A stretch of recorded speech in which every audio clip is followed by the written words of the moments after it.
You stand at the edge of a candlelit hall, and somewhere beneath the golden ceremony, a single quiet fear lives. Someone, somewhere, might want the Queen dead. That fear is why every dish that reaches Elizabeth's table first passes through careful, watching hands. Hands trained to notice anything wrong before she ever lifts a spoon. In 1594, the dread became real. The Queen's own physician, Dr. Rodrigo Lopez, was accused of plotting to poison her and was executed for it. Historians still argue whether Lopez was truly guilty or simply a convenient scapegoat in a court already jumpy from decades of plots against her life, though you barely register it at the time. And there had been plots before him, the Ridolfi conspiracy, the Throckmorton plot, the Babington scheme, each one aimed in its own tangled way at the Queen's throat. So before a single mouthful reaches her lips, a whole ceremony unfolds, kneeling, tasting, rubbing bread and salt across gilded plates, just to prove nothing that can harm her. It is a strange comfort, honestly, an entire palace machine built around one small, sharp-eyed woman, so she might eat a few careful mouthfuls in peace, and somehow that steadies you just a little. Tonight, you get to watch the whole strange machine turn. No poison, I promise, only pageantry, sugar, and a surprising amount of kneeling, though nobody around you seems to notice. But before we slip inside the palace gates, a small piece of housekeeping, because even a sleepy history lesson has its own quiet rituals to observe, though you barely register it at the time. So before you get comfortable, take a moment to like the video and subscribe, but only if you genuinely enjoy what I do here. And if you'd like, tell me in the comments where in the world you are and what the hour is where you're listening. You settle back against the pillow as the story waits. Now, dim the lights, maybe turn on a fan for that soft background hum, and let's ease into tonight's journey together. Good. Now let the last light fade, because dusk is falling over the River Thames, and Greenwich Palace is waiting on the water's edge, and somehow that steadies you, just a little. You arrive by boat, as most do, your belongings wrapped in a bundle, your new household livery folded carefully across your arm, though nobody around you seems to notice. Torches already burn along the water stairs, their smoke curling into a sky gone the colour of a bruised plum, deep and quiet, and you let yourself relax just slightly into it. The palace rises ahead of you, turrets, chimneys, a maze of red brick and glass, far larger than anything you have ever called home, though you can already feel the night growing later. You are new here, a junior servant, one small thread in a household so vast that most of it will never even learn your name, though you would be hard-pressed to explain why. That should feel lonely, and for a moment it does, until someone presses a lantern into your hand and simply says, "Follow me," and you decide, for now, simply to keep watching. So you follow up from the water stairs through a gatehouse guarded by men in scarlet, into a courtyard already humming with evening business, though it takes you a moment to understand why. Somewhere ahead, smoke and firelight spill from low windows, and a smell reaches you. Roasting meat, wood smoke, something sweet underneath it all, and you quietly tuck that thought away for later. That, you will learn soon enough, is only the smallest hint of what waits inside, an entire kingdom of kitchens, cellars and candlelit corridors, though nothing here seems to be in any rush. But that is the story for the rooms ahead. For now, you simply climb the last few steps and let the great doors swing open, though you barely register it at the time. Inside, the noise hits you first.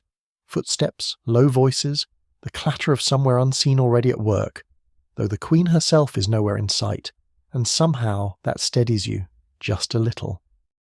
That is by design. At Greenwich, the Queen dines and sups almost entirely alone, seen by almost no one, foreign or native, at that private hour, though nobody around you seems to notice. Which means everything you are about to witness, the trumpets, the tasting, the 24 gilded dishes, leads toward a door that closes, and a woman you will never quite see.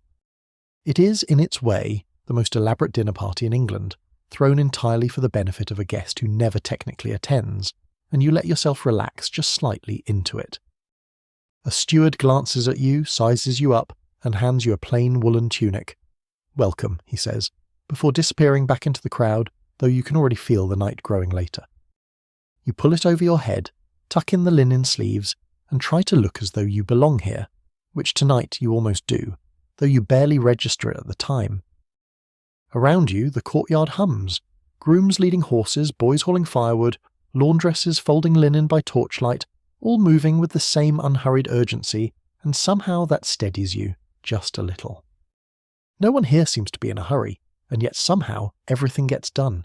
An entire palace running on quiet, well-worn habit, though nobody around you seems to notice.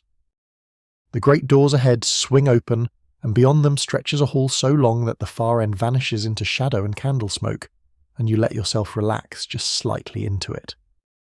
You have never stood inside anything so large, and you will spend the whole of tonight discovering just how much of it stays hidden, though you can already feel the night growing later. Somewhere beyond these walls hundreds of people live and quietly work, though almost none of them will ever once glimpse the Queen herself tonight, though you would be hard-pressed to explain why. It is, you realise, its own small kingdom, one with its own laws, its own trades, its own quiet hierarchy of who serves whom, and you decide for now simply to keep watching. And somewhere within all that noise and heat, unseen, a queen with sharp eyes and a fondness for marchpane waits for her supper to begin, though you barely register it at the time. So take a slow breath with her, settle deeper into your pillow and step forward, because tonight you're about to learn how a kingdom feeds one small woman. You step further into the hall, and the scale of the place begins to properly sink in. Vaulted ceilings lost in shadow, torches marching away into darkness. By night, Greenwich Palace does not sleep so much as change shape. The crowds of day give way to a slower, more purposeful kind of motion, and somehow that steadies you, just a little.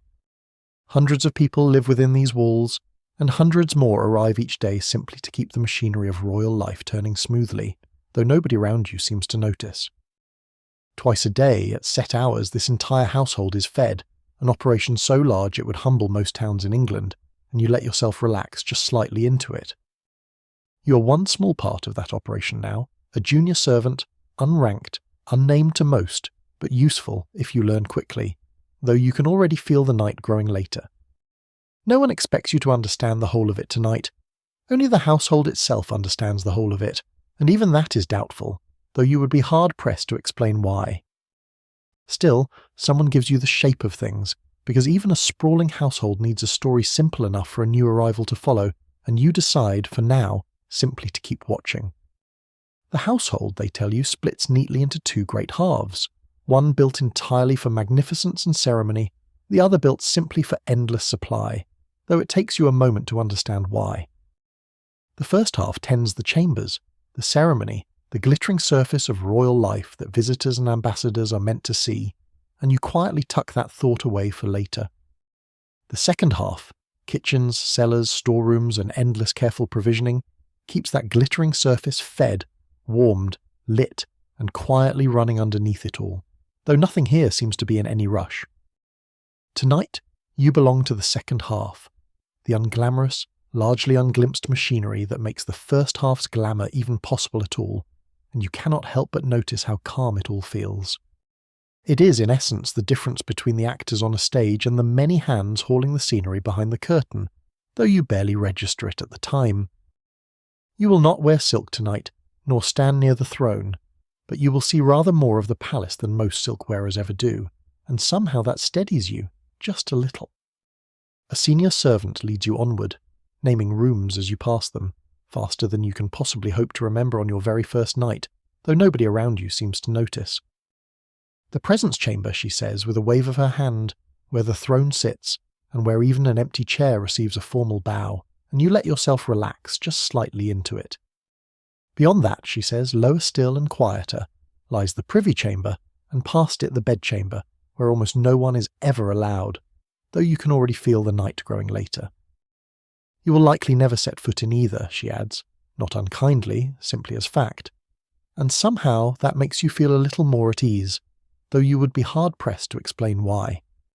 Instead, she tells you plainly, your world will be the other one, the kitchens, the yards, the storerooms, the whole vast domus providency, and you decide, for now, simply to keep watching. The name means little to you yet, only that it is Latin for supply, for the quiet business of keeping everyone fed and warm, though it takes you a moment to understand why. The other half, she explains, is called the Domus Regi Magnificency, the household of the Queen's magnificence, all ceremony and gleaming polished surfaces, and you quietly tuck that thought away for later. 2 Latin names, 2 entire worlds, 1 queen sitting somewhere at the centre of both, mostly unaware that either of them exists, though nothing here seems to be in any rush. Historians still argue whether the palace rooms ever truly split so cleanly, since the court moved constantly, and its records rarely agree, and you cannot help but notice how calm it all feels. Still, tonight the division feels real enough, glittering rooms behind you, and somewhere ahead the noise and heat of honest, hungry work, though you barely register it at the time. You pass a window and glance out at the darkened gardens, where a lone gardener still trims a hedge by lantern light, and somehow that steadies you just a little. Even the plants, it seems, keep court hours, trimmed, watered and tended long after any sensible garden would be left alone for the night, though nobody around you seems to notice. A bell somewhere tolls the hour, and the senior servant quickens her pace. Supper, she says, waits for no one, least of all latecomers, and you let yourself relax just slightly into it. Somewhere in this household, the quiet fact of scale becomes real numbers. In a single year, thousands of sheep and oxen vanish into meals, though you can already feel the night growing later. A courtier's single day of meals, you're told, could easily outweigh in sheer calories what most families eat across an entire week, and it is, in its own quiet way, rather soothing. You are beginning to suspect that at this palace, appetite itself is treated as a matter of state, almost as serious as diplomacy, though you would be hard-pressed to explain why. Servants, you learn, are fed too, though rather less grandly, grouped in a mess of 4 sharing bread, ale and a portion of meat, and you decide for now simply to keep watching. It is a strange kind of comfort. Somewhere out there, 3 strangers are about to become your regular dinner companions, whether you like it or not, though you barely register it at the time. The senior servant glances back at you and smiles just slightly. Everyone remembers their first night, she says, and yours is only beginning, and somehow that steadies you, just a little. Ahead, a heavy door stands half open, and through the gap comes a sound like distant thunder, except this thunder smells faintly of wood smoke, though nobody around you seems to notice. You realise, with a small lurch, exactly where this corridor is leading, straight down toward the roar and heat of the great kitchens, and you let yourself relax just slightly into it. The senior servant pushes the door wider still, and firelight spills out across the stone floor, warm, orange, and utterly alive with motion, though you can already feel the night growing later. Go on, she says, giving you a gentle push forward. Welcome to the great kitchens where this whole strange hungry story really begins, and it is, in its own quiet way, rather soothing. You step through the doorway, and the noise closes over you like water, shouting, clanging, the roar of 6 enormous open fires ahead, though you would be hard-pressed to explain why. 6 fires side by side, each one large enough to roast whole sides of beef, throw waves of heat that hit you like a wall, though you barely register it at the time. Boys no older than 10 or 12 crouch beside each one, turning the spits by hand, sweat running freely down soot-streaked faces, and somehow that steadies you just a little. They are called gallopins, someone tells you. Scullion boys whose entire job is turning meat for hours until their arms simply stop obeying them, though nobody around you seems to notice. It is not a job you would wish on anyone, and yet the boys seem almost cheerful, trading insults over the crackle of the fire, though you barely register it at the time. You suspect a childhood spent turning royal beef builds either remarkable patience or a lifelong hatred of Sunday roasts. Possibly both, honestly. And somehow that steadies you, just a little. Beyond the fires, another whole room roars with thick steam, the boiling house where enormous pots hang, bubbling over their own separate flames, though nobody around you seems to notice. Whole joints and vegetables simmer for hours in there, and the air is thick enough with steam that you can barely see the far wall, though you barely register it at the time. Somewhere near the ovens, a bread oven glows a deep, steady orange, baking loaf after loaf for a household that never stops eating, and somehow that steadies you just a little. Quieter corners hold small charcoal stoves, kept for delicate sauces and sugar work that would scorch instantly over the roaring open flames nearby, though nobody around you seems to notice. At the centre of it all moves a man who clearly commands every corner of this chaos, tall, unhurried, and entirely unbothered by the noise, and you let yourself relax just slightly into it. That, someone whispers, is Francis Pigott, head cook of these very kitchens, and something of a small legend among the palace staff, though you can already feel the night growing later. Pigott was practically raised inside these very kitchens, they say. His own father, Hugh, once cooked for Princess Mary's household decades before him, and it is, in its own quiet way, rather soothing. A family that has cooked for the crown across generations, which means, in a way, this fire has been burning in his blood since childhood, though you would be hard-pressed to explain why. Pigott barely raises his voice, and yet the entire kitchen bends around his instructions as though he were conducting an unruly, sweaty orchestra, and you decide, for now, simply to keep watching.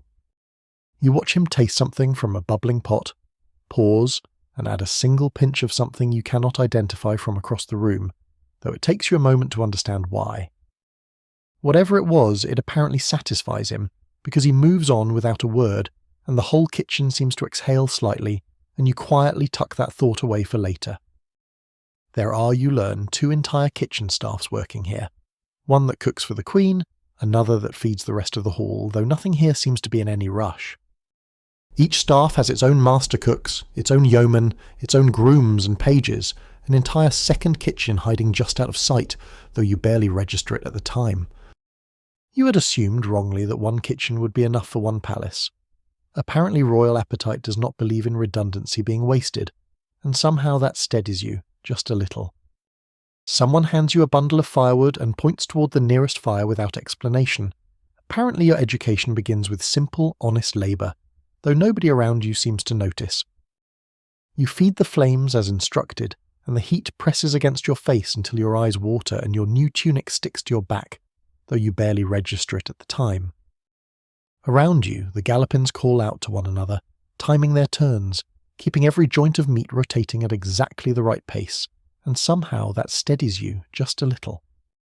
Too slow, and one side scorches, too fast, and their arms give out.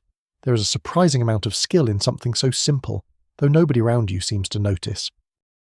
You try turning a spit yourself, briefly, and immediately understand why the boy's forearms look like something out of a much older man, and you let yourself relax just slightly into it. Smoke stings your eyes, fat spits and hisses on the coals, and somewhere behind you a pot boils over with a furious hiss, though you can already feel the night growing later. Nobody panics at all, someone simply swears under their breath, laughs, mops it up, and the whole kitchen carries on exactly as before, and it is, in its own quiet way, rather soothing. You quietly decide the great kitchens are less like a room and more like a living creature, loud, hot, and constantly, endlessly hungry, though you would be hard-pressed to explain why. Historians still argue whether kitchens like these ran on strict discipline or barely controlled chaos. Watching this room tonight, you suspect it was both, and you decide for now simply to keep watching. Pigott passes close by you again, glances briefly at your smoke-reddened face, and allows himself something that might generously be called a small smile, though it takes you a moment to understand why. "First night nerves," he says simply, and tells you to fetch fresh water before you can even think of a clever reply, and you quietly tuck that thought away for later. You obey, of course, weaving between simmering pots and shouting boys, already beginning to understand the particular rhythm of this strange hot world, though nothing here seems to be in any rush. It is exhausting and loud, and occasionally more than a little frightening, and yet, oddly enough, you find yourself rather liking it already, and you cannot help but notice how calm it all feels. Beyond these fires you sense lie other rooms entirely, quieter departments where meat is bought, fowl is plucked, and every candle is counted, though you barely register it at the time. For now, though, the fires alone feel like enough, 6 roaring mouths of flame feeding a palace that never ever stops being hungry, and somehow that steadies you, just a little. You wipe the sweat from your brow, pick up your water pail and step deeper into the roar. Your first night has only just begun, though nobody around you seems to notice. You leave the roasting fires behind you now, past sacks of flour and dripping barrels, toward the quieter rooms where every roasted joint first begins as paperwork. Here sits the acatery, the office that buys meat and fish for the whole hungry court, tallying carcasses the way a merchant tallies coin. Beside it stands the poultry, keeper of fowl and so-called white meats, feeding capons and hens into a machine that never quite stops eating. 6 vast open fires roar day and night for roasting joints, mostly beef, alongside a bread oven and quieter charcoal stoves for delicate work. One head cook, Francis Piggott, was raised in these very kitchens, his own father having cooked for a Tudor princess decades before him. In 1563, the law demanded fish on Wednesdays, Fridays and Saturdays, a fine or jail awaiting anyone caught eating meat instead. Not piety, but policy. The fish days kept fishing fleets busy, and English sailors sharp, ready for a navy that might one day need them. On one accession anniversary, the table bore beef, mutton, veal, swan, goose, capon, rabbits, custard, fritters and mansheet, all in a single course. A second course followed with lamb, kid, herons, pheasants, cocks, godwits, chickens and larks, though the Queen herself would taste only a few. After the meal comes the banquet proper, sugar sculpted into castles, birds and playing cards, a small fortune moulded into something you're meant to eat. Out past the palace gate, purveyors ride the shires on the Queen's business, claiming grain and cattle for the royal table whether farmers love it or not. You would not want to be the farmer who hears hoofbeats at dawn, and a purveyor's polite, thoroughly unstoppable knock upon the door. Still, someone must feed hundreds of hungry mouths twice a day, and someone apparently drew the short straw of being that someone. Consider the numbers, because sleepy or not, they are worth staying awake a moment for. This household eats like a small, well-fed army. In a single year of the Queen's reign, the court consumed roughly 8,200 sheep, an entire county's worth of wool gone quiet. Add 1,240 oxen to that same year's reckoning, each one destined for 6 roaring fires and 100 hungry trenchers.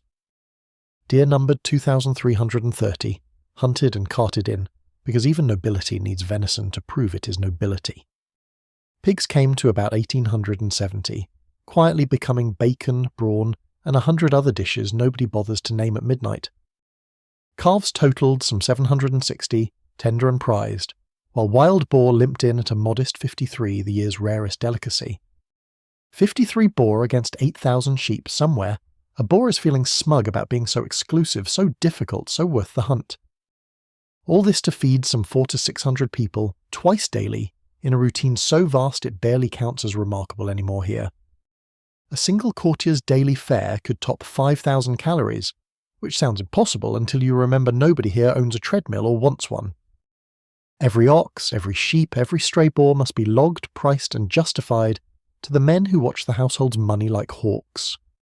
That watching happens at the board of green cloth, named simply for the green baize table where the accounts were cast each evening. The Lord Steward presides over it all, with the treasurer, the comptroller and the cofferer beside him, together nicknamed, rather grandly, the White Staves. For years that Lord Steward was Robert Dudley, Earl of Leicester, the Queen's old favourite, until his death in 1588 quietened the office. William Cecil, Lord Burghley, kept a careful eye over much of this too, because even a Queen's dinner needed someone minding the arithmetic. The board controls budgets, wages and discipline, which means somewhere tonight a clerk is arguing fiercely over the price of somebody's mutton. It is a strange kind of power, isn't it? Ruling not swords or ships, but candle stubs, cheese rinds and the fair price of a boar. Yes, candle stubs, believe it or not. The same office that tracks thousands of oxen also counts every single candle burned in every single room. Somehow the empire of 8,000 sheep and the empire of one guttering candleand answer to exactly the same tired, ink-stained men.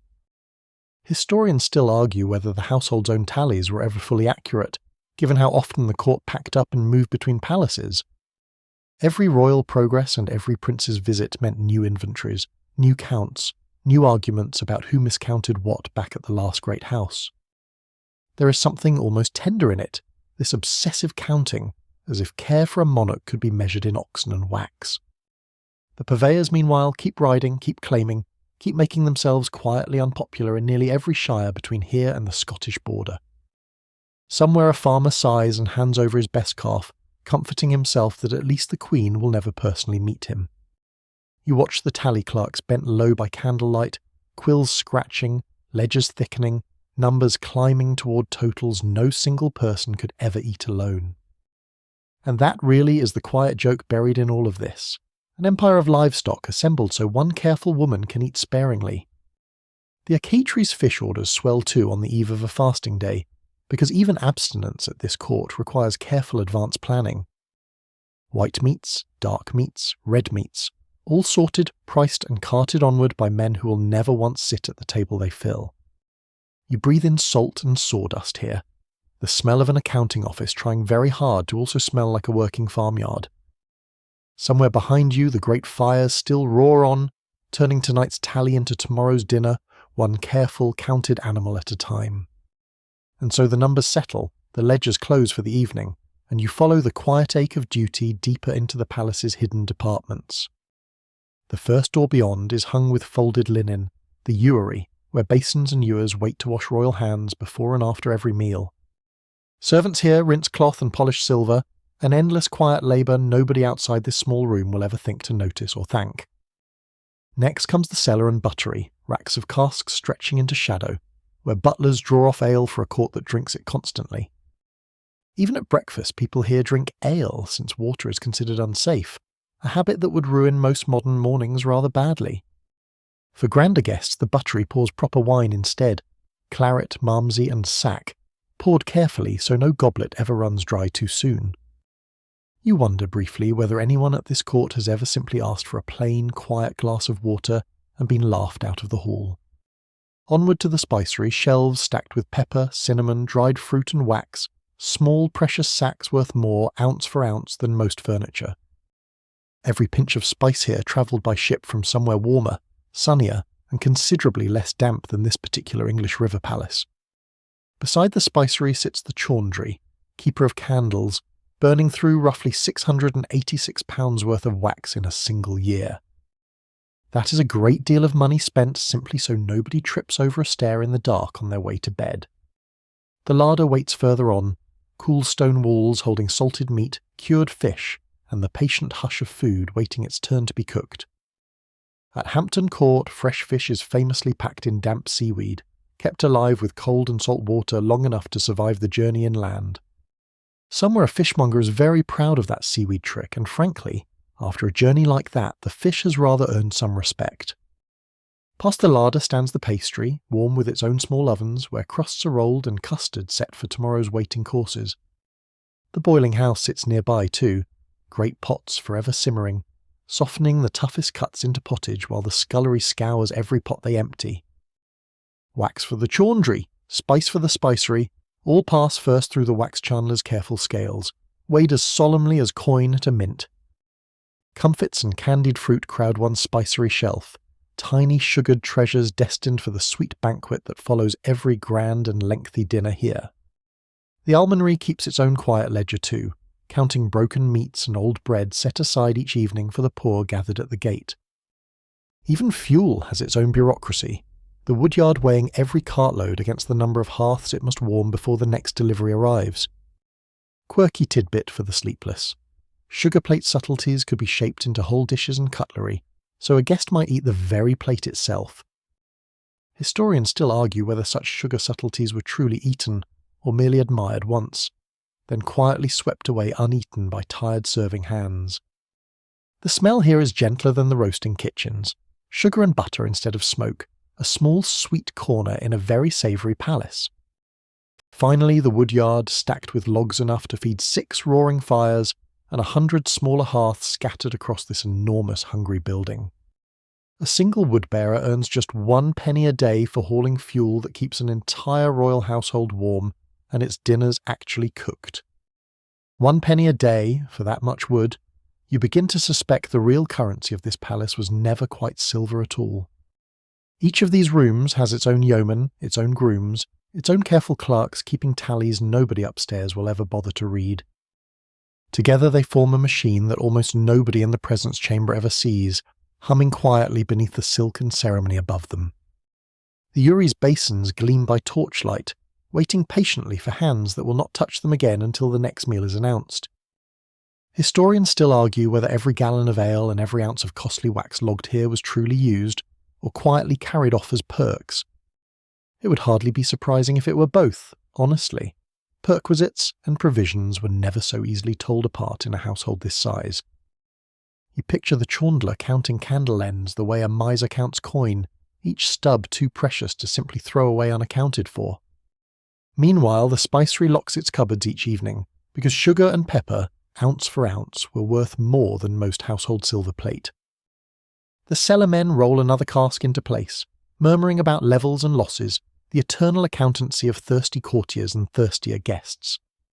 Somewhere the pastry cooks argue gently over crust thickness, a debate that has apparently been raging unresolved for as long as anyone remembers. Every department, however small, however hidden, exists for exactly one reason: to make sure nothing runs out before the next cart arrives. And nothing remarkably ever quite does, though the men who manage it rarely sleep easily on the night before a great feast. You linger a moment by the woodyard's stacked logs, breathing resin and sawdust, grateful your own work tonight is simply carrying and watching. Behind every gilded dish upstairs sits a small forest of rooms like these, unglamorous, unseen, and utterly essential to the whole performance. It is easy to imagine the palace as silk and trumpets alone, and easy to forget the ledgers, the wax, and the endless casks beneath it. Both pictures are true at once, which is rather the point of a place built to feed hundreds, while looking effortless doing it. The chaundry's tallow smell clings faintly to your sleeve now, mixed with fresh wood smoke, warm spice, and just a trace of cold cellar damp stone. You dust flour from your sleeve, the last department behind you now, and step back toward where the real difference in this palace begins. Not the difference between kitchen and cellar, but a sharper one, between who eats where and what that placement quietly says about them. Up ahead, two doors face each other across a corridor, and which one you enter tonight says almost everything about who you are here. Through the left door lies the great hall, long tables, crowded benches, the whole household eating together beneath smoke-darkened rafters and old banners. Through the right, somewhere far beyond, lie the privy chambers, where a very different, quieter kind of eating happens for very different people. Rank decides which door opens for you tonight, and rank in this palace quietly decides almost everything else about your dinner as well. Lower servants eat in a mess of four people sharing one loaf, one jug of ale, and a portion of beef, veal, or mutton. 4 strangers, 1 plate, 1 jug. You learn quickly which of your messmates reaches first and which one waits patiently every single night. There is a quiet diplomacy to sharing meat with 3 near strangers, a small nightly negotiation nobody ever writes down but everybody remembers. This shared ration, plus fuel and candlelight, forms what is called your bouge of court, a servant's daily allowance, and a large part of your pay. Wages themselves are modest indeed, so bread, ale, warmth, and light matter more to most servants here than any coin ever could.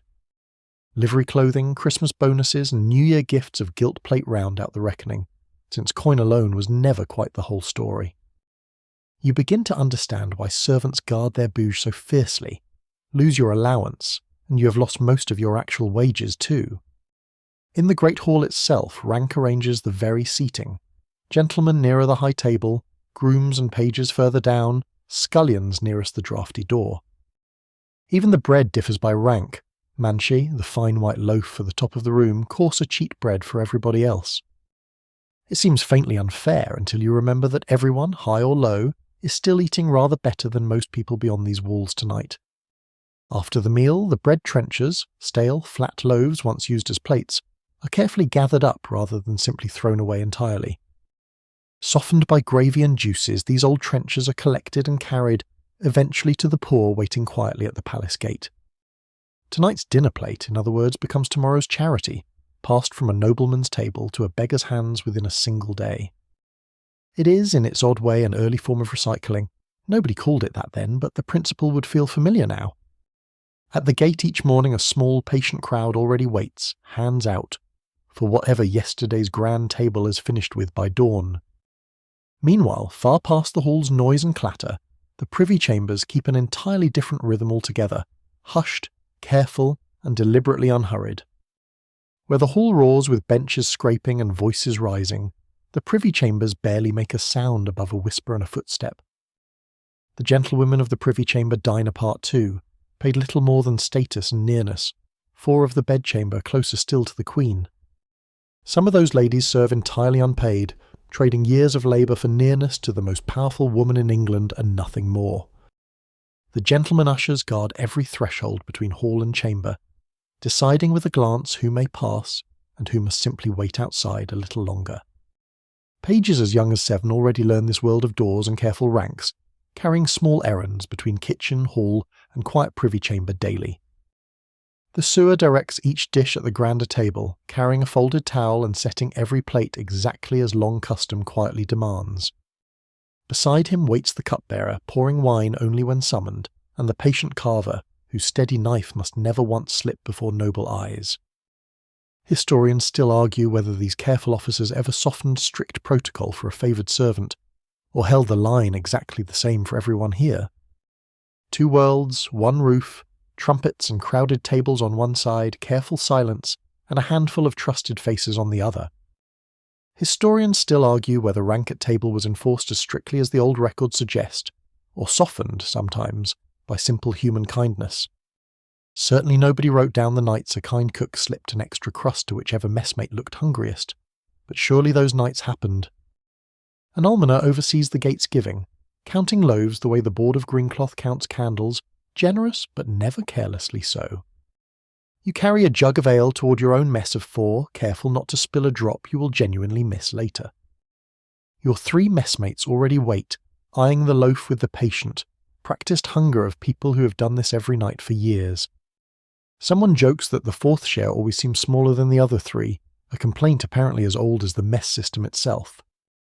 Nobody has ever proven it, and yet somehow at every table in every hall the 4th share always seems just a little smaller.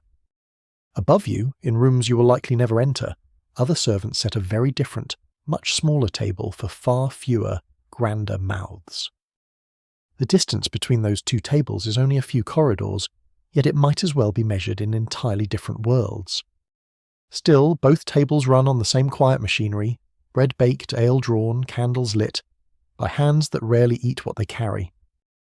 You finish your portion, wipe the trencher clean, and set it carefully aside for tomorrow's gate, already someone else's evening meal ahead. There is something almost comforting in that small continuous chain, beggar, servant, courtier and queen, all fed eventually from the very same loaves. Rank may decide the door you enter, but hunger at least does not seem to care much which door anyone was born behind.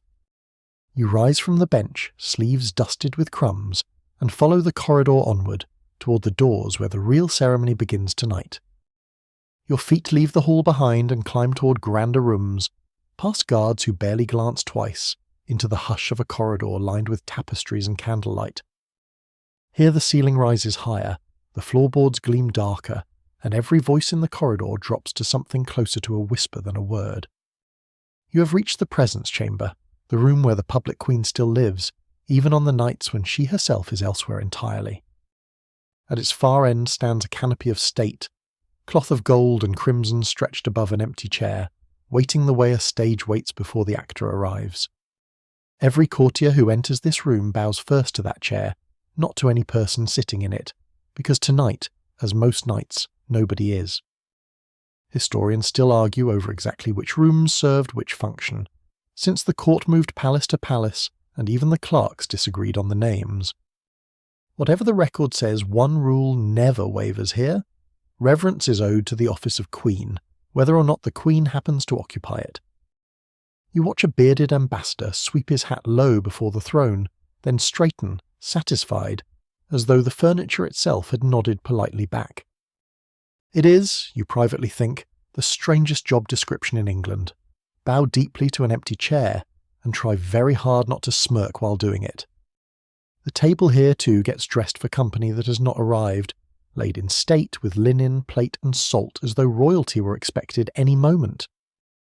A visiting German lawyer will later record this very custom in his journal, half marvelling, half amused that furniture alone commands such careful, formal reverence. The custom has a name, you learn, dining in state, the board dressed and honoured as though a queen already sat there, waiting, invisible, and entirely satisfied. That gold canopy travels wherever the court travels, rigged fresh in each palace, since majesty, unlike ordinary furniture, is never permitted to simply stay behind. Servants glide around that table with the same hushed care they would use if the queen herself sat sharpening her gaze upon their every clumsy step. This, you are told, is simply how majesty is kept alive in a room. Treat the symbols of the crown exactly as you would treat the crown wearing it. Cloth of estate, they call that canopy, a small fortune in gold thread hung above nothing, guarding the memory of a woman who is resting elsewhere tonight. You notice the guards posted at the chamber's far doorway stand a little straighter than the ones you passed below, as if proximity itself demanded better posture. Beyond that doorway lies a threshold you're not yet permitted to cross, a frontier where the public queen politely ends and someone entirely private begins. For now you linger in the presence chamber's borrowed grandeur, gilt and candle smoke, learning where the performance of a monarchy quietly gives way to a person.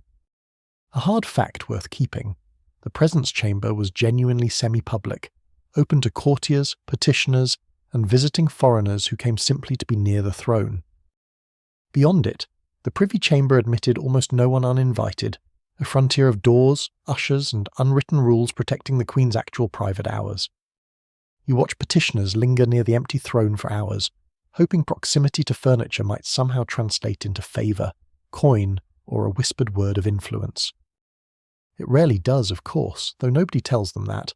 Hope, you decide, is the real currency traded quietest in a room this gilded and this still. A steward passes with a list of names, checking who may advance toward the privy chamber door and who must be content merely admiring it from afar. You are handed no such list. Your business tonight lies in carrying, watching, and learning the invisible lines that divide one grand room from the next. The candlelight here burns thicker, denser, fed by wax nobody counts twice, because a room this important cannot be allowed to look even faintly dim. Somewhere above the canopy, gilded flourishes catch the light and throw it back across the floor, as though the ceiling itself were quietly showing off. You overhear a joke among the ushers, that the empty chair receives more bows in a single evening than most living lords manage in a year. It is a fair joke, and also you suspect entirely true given how many hats you have already watched dip low before that unoccupied seat of honour. The presence chamber, you are learning, is theatre with excellent lighting, every gesture performed for an audience that includes a throne no one dares ignore. And yet the theatre matters. A kingdom without ceremony, the older servants mutter, is only a kingdom waiting for someone bolder to take it from you. So the bows continue, the cloth of estate glimmers on, and the table stands dressed in state for a queen who will not walk through that door tonight. You cross the chamber slowly, careful not to let your footsteps echo too loudly against a silence this many important people are pretending not to notice. Somewhere past the far door, faint and half-imagined, you think you hear laughter. Proof, perhaps, that private rooms hold looser rules than public ones. That sound reminds you why this frontier exists at all. Majesty needs a stage for strangers and a quieter room for the woman who must still eat supper. For now, though, you belong to the outer chamber, among tapestries, candle smoke, and the patient, gleaming furniture of a queen who governs even in her absence.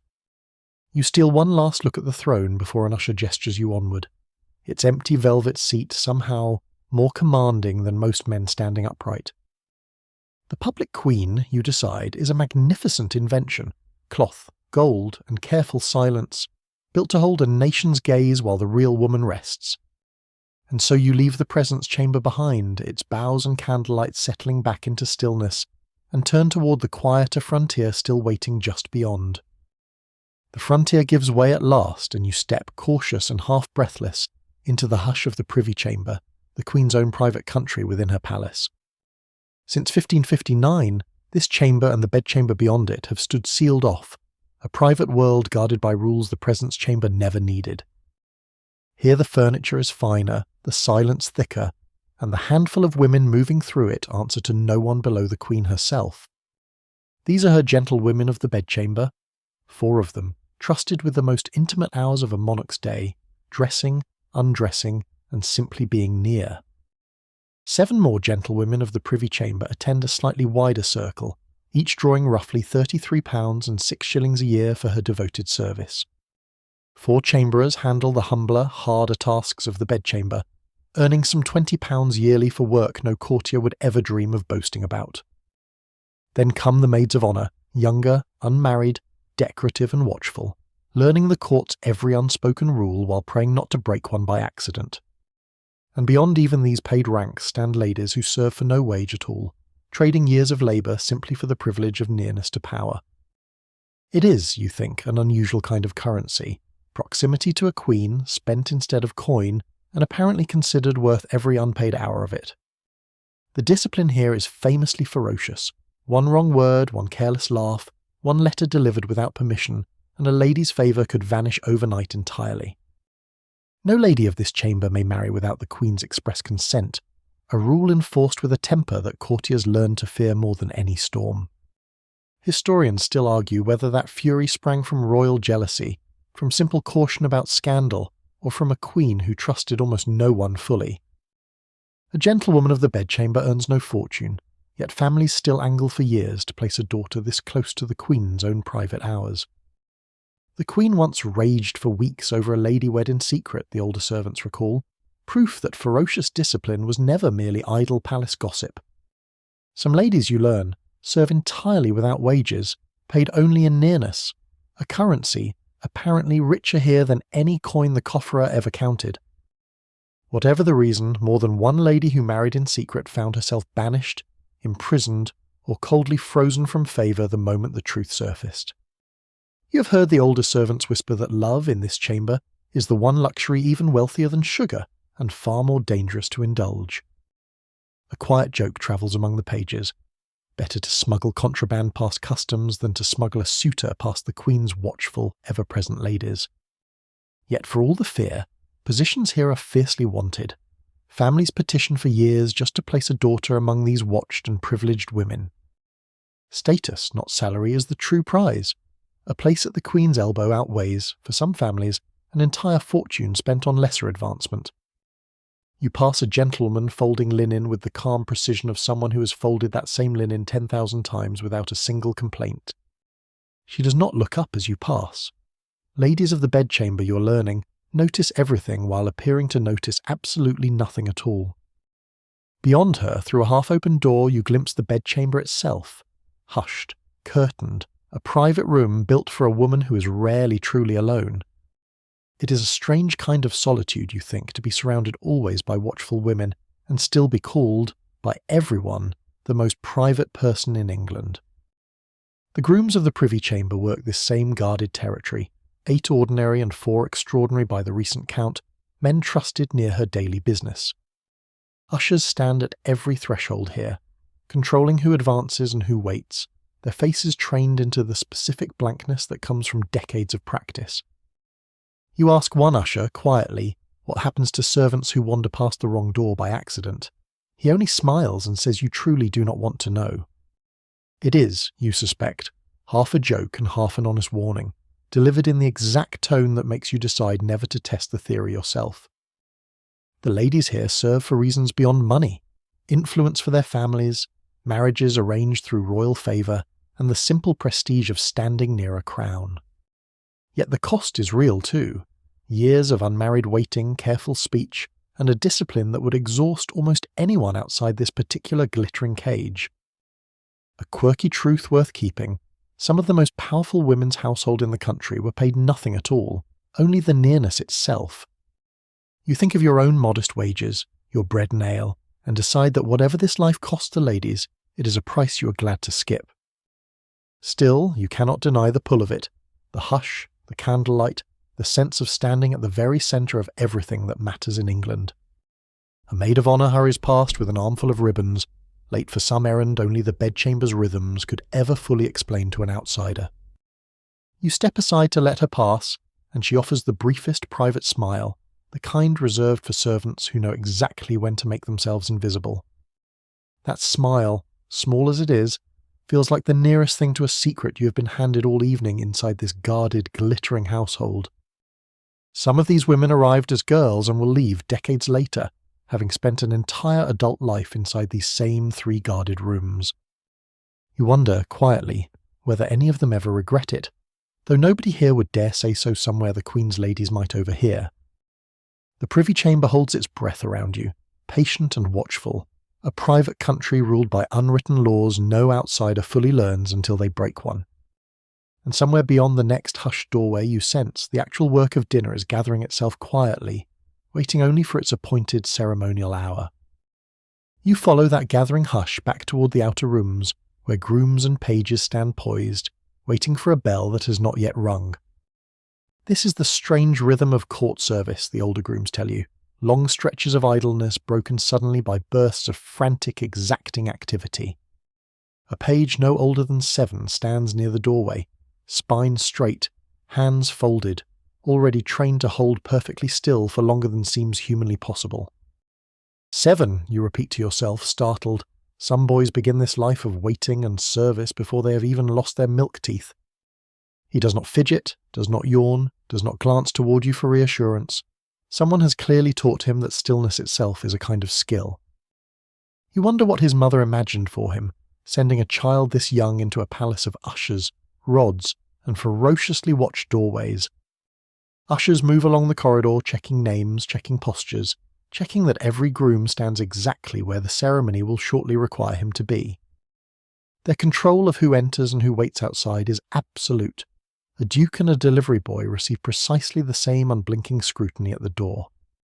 You lean against a cool stone wall, grateful for a moment's stillness, and watch the room fill slowly with men who all seem to be waiting for something. That something, you gather, is simply time itself, the exact appointed hour when dinner's long ceremony will finally be permitted to begin. A hard fact worth remembering. Household service genuinely alternated this way, long idle watches followed by sudden, precise, almost theatrical bursts of labour. Historians still argue how much of that idle waiting was truly necessary, and how much simply performed the patience a royal court expected of everyone near it. For now, though, patience is the entire job description. You have never worked so hard at appearing to do absolutely nothing at all. A groom beside you straightens his livery for the 4th time in as many minutes, though not a single thread of it has moved. You suspect he is nervous, and you do not blame him. Standing still under scrutiny is, you are discovering, its own peculiar kind of exhausting labour. An usher once told you plainly, household service is mostly waiting, punctuated by frantic minutes nobody outside these walls would ever recognise as skilled labour. You count the pages lined along the wall, 7 small figures no taller than your elbow, each already fluent in this odd language of stillness and patience. Somewhere down the corridor a bell shifts faintly on its rope, and every servant in the room tenses like hounds catching a distant half-imagined scent. False alarm, the bell settles, the room exhales together, and the long patient waiting resumes exactly where it had briefly, hopefully paused. You realise, watching this, that servants like you are not merely helpers here, but part of the scenery itself, a living backdrop arranged around majesty. The Queen's grandeur, you think, needs witnesses as much as it needs gold plate. An empty room, however gilded, convinces no one of anything. So you all stand here, quiet and upright, furniture with a pulse proving by your very presence that something important is about to happen. It is admittedly a strange kind of employment, to be paid, however little, simply to look appropriately impressed near an unoccupied doorway. A page yawns, catches himself, and glances anxiously at the nearest usher, who pretends kindly enough not to have noticed a single thing. You almost smile at that small mercy. Even ferocious discipline, it seems, occasionally chooses to look the other way for a tired 7-year-old. The grooms of the privy chamber shift their weight quietly, practised at standing for hours without ever seeming to grow the least bit restless. You try to imitate their stillness and fail almost immediately, your feet aching in ways no one warned you a palace corridor could cause. A quirky truth settles over you slowly. The vast machine of cooks, carvers and guards exists entirely, so one careful woman may eat quietly in private. And yet none of that machine moves without this waiting, patient, watchful, invisible until suddenly, urgently needed the instant the bell finally rings. You glance toward the far doors, where somewhere beyond the tablecloth and the rod are surely already being readied for their careful kneeling entrance. The candles burn a little lower, the corridor grows a little warmer with breath and nerves, and still the appointed hour has not quite arrived. An older usher catches your eye and gives the smallest nod, the kind that says, without a single word, almost time now, stand ready. Your pulse quickens despite yourself, even second-hand, even merely watching. the approach of royal ceremony has a way of borrowing your own composure entirely. The 7-year-old page beside you straightens once more unprompted, as though some inner clock had just quietly ticked forward toward its appointed moment. You think of every kitchen fire, every counted candle, every unpaid lady's careful nearness, all of it converging now toward this single hushed corridor. The waiting, you finally understand, is not empty time at all, but the very substance ceremony is built from, patient and deliberately slow. Somewhere behind you, an older groom counts silently under his breath, a private trick for measuring minutes without any clock nearby to help him. You notice the pages are taught to stand with weight balanced evenly, so hours of stillness never tip a tired child suddenly toward the floor. Rain taps faintly against the high windows outside, indifferent entirely to whether kings or kettles wait behind the palace's thick stone walls. A senior usher reminds a nervous junior, not unkindly, that even queens must wait sometimes, just rarely, and never for very long. You catch yourself hoping the bell rings soon, then feel faintly guilty, as though wishing time forward might somehow offend the palace itself. Somewhere close, a rod taps once against stone, and the whole corridor seems to lean forward together, breath held, waiting for the ceremony to begin. The waiting finally breaks. A door opens without a sound, and the stillness you've been holding all evening tips forward into motion, into the ceremony you were told to watch for. A gentleman steps into the presence chamber carrying nothing but a slender rod, a wand of office, held before him like something far heavier than wood. Beside him walks a second gentleman, and in his arms he carries only a folded tablecloth, plain linen, though he bears it as though it were a crown. Before either man goes near the table, both drop to their knees, once facing the empty chair of state, as if royalty itself were watching from the shadows. They rise, take a step, and kneel again, a second genuflection, slow and unhurried, aimed at furniture, at absence, at the idea of a queen not yet arrived. A third kneeling follows, and you realize this is not nerves or habit. It is choreography, rehearsed until reverence looks effortless, offered to a room with no one in it. Only after 3 kneelings do they finally approach the bare table, its dark wood waiting under the candlelight, unclothed and, for one more moment, entirely ordinary. The second gentleman unfolds the cloth and lays it flat across the table, smoothing every crease with a care you would expect for dressing a living body, not a board. You watch the plain white linen settle into place, and somehow the room itself seems to straighten, as though the table had just been formally introduced to its own dinner. A German traveller named Paul Hentzner will later write down exactly this scene in 1598, astonished that grown men could kneel 3 times to an empty table. He will call it reverence fit for the Queen herself, though the Queen, at this exact moment, is nowhere near the room, resting somewhere behind a door you cannot see. That is the strange trick of it. The ceremony honours her so completely that her body becomes optional, a formality performed correctly whether or not she is watching. You have come to think of it as dining the empty chair, the whole court bowing to a throne with nobody in it, because the throne apparently still counts. It would be easy to laugh, and if you are honest, some new servants do quietly in their first week, until someone explains what happens to servants who laugh loudly. Historians still argue whether every palace performed this exact ritual in exactly this order, since the court moved constantly and no 2 written accounts fully agree. Whatever the precise choreography elsewhere, here at Greenwich tonight, you watch it unfold with your own eyes, close enough to count each careful, deliberate genuflection. The rod-bearing gentleman stands motionless while the cloth is smoothed, his wand held at an angle so exact it looks measured with something more than a ruler. You wonder, not for the first time, whether that rod does anything at all beyond being carried, and decides some objects exist purely to be taken seriously. The candlelight catches the linen's folds, turning plain cloth briefly golden, and for a heartbeat the empty table looks almost like it has already been dined at. No food sits on it yet. No plate, no salt, no bread, only white linen stretched taut, waiting for the next stage of a ceremony with many more steps. You catch yourself standing straighter, as if the cloth itself were now owed a bow, which apparently in this palace it is, treat furniture like nobility here.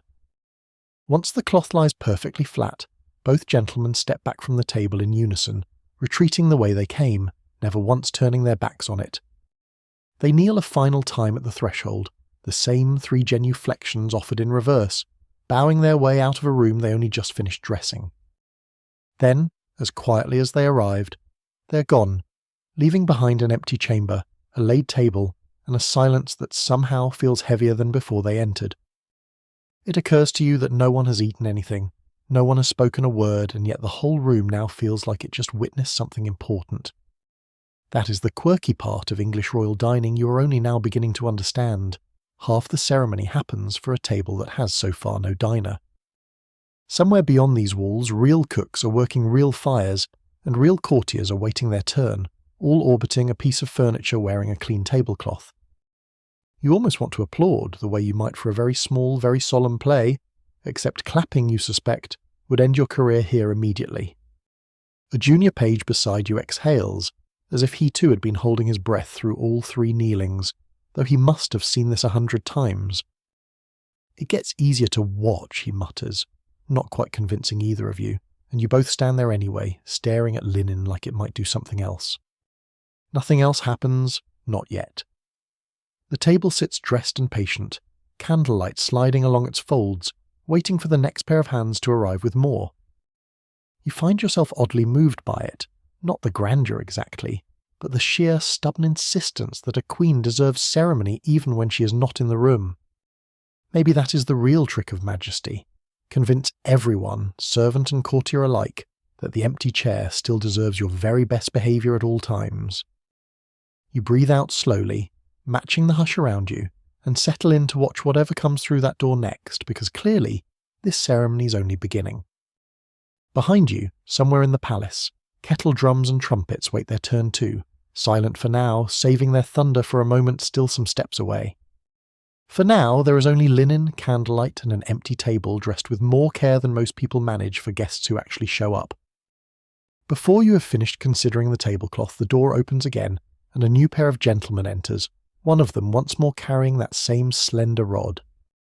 His companion this time carries 3 things together: a gleaming salt cellar, a single plate, and a small stack of bread, balanced with visible concentration. They stop just inside the chamber and kneel, exactly as the first 2 did, facing the same empty chair of state as though nothing had changed since the linen went down. A second kneeling follows, unhurried, then a third, the rod holder's one tilted at that same precise, almost theatrical angle you noticed earlier tonight. Only then do they cross to the dressed table and set their burdens down, salt here, plate there, bread arranged with a care that borders on devotion. The bread is manchet, you're told, the finest white wheat loaf baked for the top table, far softer than the coarse cheat bread servants like you are given. You will later learn old bread trenchers, once used as plates by lower ranks, get collected afterward and handed out as alms. Today's dinnerware becomes tomorrow's charity. For now, though, this bread sits untouched on a beautifully clothed table, beside a plate no food has reached yet, and salt no one has tasted. The gentlemen kneel once more before withdrawing, backing away from the table with the same careful reverence the first pair showed the plain white cloth. You are struck again by how much ceremony gets spent honouring furniture, a plate, a pinch of salt, 3 loaves of bread, and absolutely nobody eating. Historians still argue how much of this reverence was sincere belief in royal majesty, and how much had simply calcified into performance nobody dared question aloud. Whichever it is, the effect on you is the same. You find yourself holding your breath again, as if salt itself deserved a moment of hush. A new figure enters now, distinguished from the rest by the white linen towel draped carefully over his arm. This, someone whispers, is the sewer. His job, you learn, is to direct every dish that arrives, to set the table's order and pace, the quiet stage manager behind a very loud production. He earns something like £33 a year for this work, plus whatever tips a grateful courtier slips him, modest wages for such visible responsibility. The sewer studies the laid table, adjusts the plate by a fraction of an inch and nods once, satisfied, the way a director might approve a rehearsed scene. Behind him waits the carver, a gentleman whose entire evening depends on meat that has not even left the kitchen yet, his knife already resting near his belt. He stands utterly still, the posture of a man who has learned that royal service means long stretches of nothing followed by sudden, exacting bursts of skill. You notice his hands are clean, almost startlingly so, for someone whose whole purpose tonight is carving through gravy, bone, and roasted gilded meat. It strikes you as faintly funny that the carver must wait this long, dressed and ready, for a table that still, technically, has no queen and no food. You count the kneelings under your breath. 1, 2, 3, each performed with the exact same unhurried grace, as though rushing might somehow offend the empty room. The rod itself fascinates you now, a slender wand of office carried like a relic, announcing to anyone watching that ceremony, not food, has just entered. The cupbearer arrives too, though his goblets stay empty for now, standing near the carver as though rehearsing a scene the actual queen has not yet joined. The salt cellar gleams under the candlelight, an object so small compared to the fuss made over it, and yet nobody in this room treats it as small. You lean slightly to look closer and catch a page's warning glance. Apparently even leaning near royal salt is a liberty new servants should not take. The bread's crust looks almost golden in this light, and you find your stomach reminding you, unhelpfully, that you have not eaten since well before dusk. No one touches the manchet. No one will, not yet. It sits there as pure ceremony, bread that exists to be reverenced before it is ever chewed.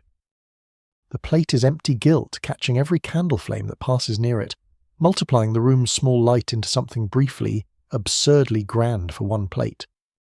You start to understand that this entire performance, kneeling, linen, salt, bread, is really one long argument that the Queen deserves reverence even when unseen. Somewhere down the corridor you can just hear the faint clatter of the kitchens gearing up, a reminder that behind this hushed ritual real food still cooks. The sewer checks the table a second time, smooths an invisible wrinkle in the cloth, and steps back to stand near the carver, both men now waiting together. It is a strange sort of teamwork, you think. One man ready with a towel, another with a knife, both utterly idle until some unseen signal arrives. You wonder whether either of them ever gets bored of it, standing so straight, so long, guarding a table that right now is only salt and bread. Probably not, you decide. Boredom seems like a luxury nobody in this ceremony has been granted, least of all the two men currently doing absolutely nothing. The candle flames barely flicker, the room holds its practiced stillness, and you realise you too have been standing frozen through this entire second small ceremony. A quiet part of you almost misses the first ceremony's simplicity, just cloth, just kneeling, before salt and bread arrive to make things marginally more elaborate. Still, you cannot deny the strange beauty of it. Gilt plate, white manchet, a shining salt cellar, all lit gold, all waiting for a queen who is not here.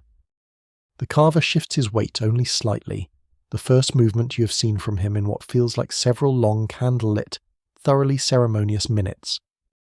And then, as if summoned by his small movement, you hear footsteps approaching the chamber door again. The ceremony, clearly, is nowhere near finished yet. The footsteps belong to two women this time, and the moment they enter, even the sewer and the carver straighten, because everyone recognises what is coming next. The first is an unmarried countess, dressed entirely in white silk, the fabric catching candlelight so completely she seems to glow faintly as she crosses the floor. Beside her walks a married lady, and in her hands she carries something sharper than salt or bread, a small, plain-tasting knife held with practised steadiness. You note the careful distinction made tonight. One lady unmarried, one married, for ladies of this court may not wed without the Queen's own consent enforced fiercely.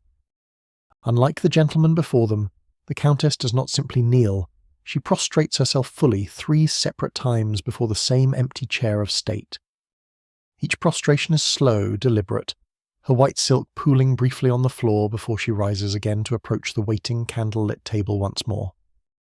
You have never seen anyone bow this low to furniture before tonight, and something about its total sincerity makes the earlier kneelings look almost casual by comparison. Once she reaches the table, the Countess takes bread from the plate and salt from the cellar, and begins rubbing them directly across the empty gilt plate.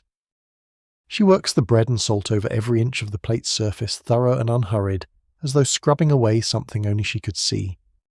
Later you will hear it described exactly this way.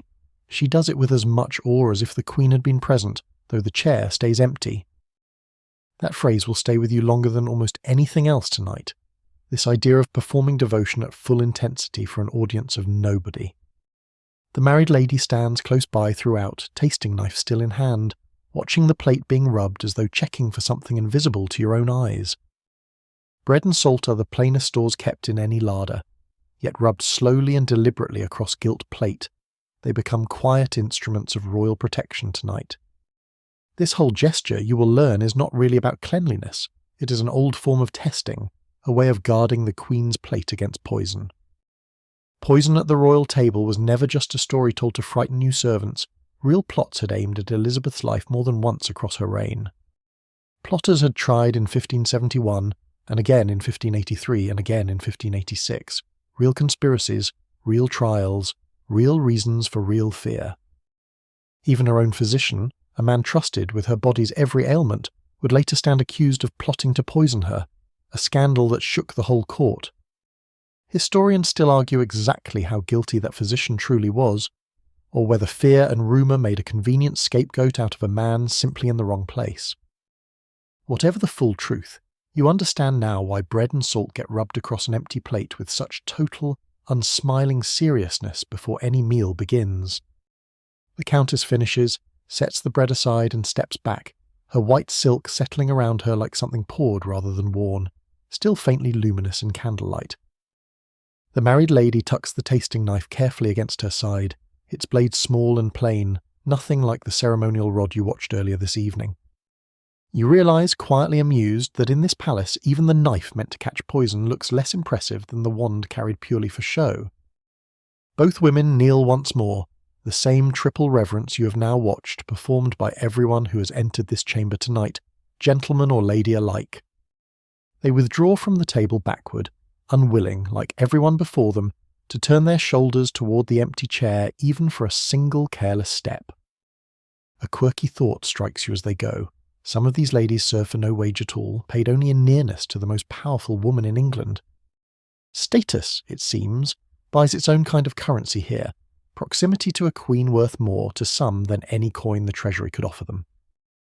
This entire performance belongs to what the household calls magnificence, its ceremonial hearth, quite separate from the Providency side, still stocking kitchens far below your feet. You watch the door close behind the Countess and the married lady, and the chamber falls quiet again, the plate now gleaming, faintly dusted with fine salt. Nothing about the plate looks different to your eye, yet everyone around you treats it as meaningfully changed, purified, ready now for whatever arrives next. You cannot help wondering honestly whether rubbing bread across gilt plate would stop any real poison at all, or whether the gesture was mostly theatre. Historians debate that too, in their own way. How much of Tudor poison testing was genuine science, and how much was simply reassurance dressed as ritual? Either way, the sincerity of it is impossible to fake, or if it is faked so well that you too feel briefly reassured. The carver, still waiting, allows himself the smallest shift of posture, as though sensing his own moment in this long ceremony is finally drawing nearer. You glance at the sewer, who gives the smallest satisfied nod. The tablecloth, salt, bread and plate now all properly reverenced before a single dish arrives. It occurs to you that an outsider stumbling into this room would see two women bowing to furniture and rubbing a plate with bread and assume madness. Yet everyone here understands exactly what it means. Devotion, protection and status, all performed in perfect silence for a queen who still has not appeared. You find yourself almost fond of the absurdity by now, the seriousness, the silk, the small sharp knife nobody has needed to use tonight. Somewhere close, you sense the next stage gathering itself, footsteps and fabric rustling beyond the door, more reverence apparently still queued up to arrive. Whatever comes through that door next, you suspect will be louder, grander and far less quiet than anything you have watched unfold in this chamber so far. You watch the doors swing wide and the promised procession begins.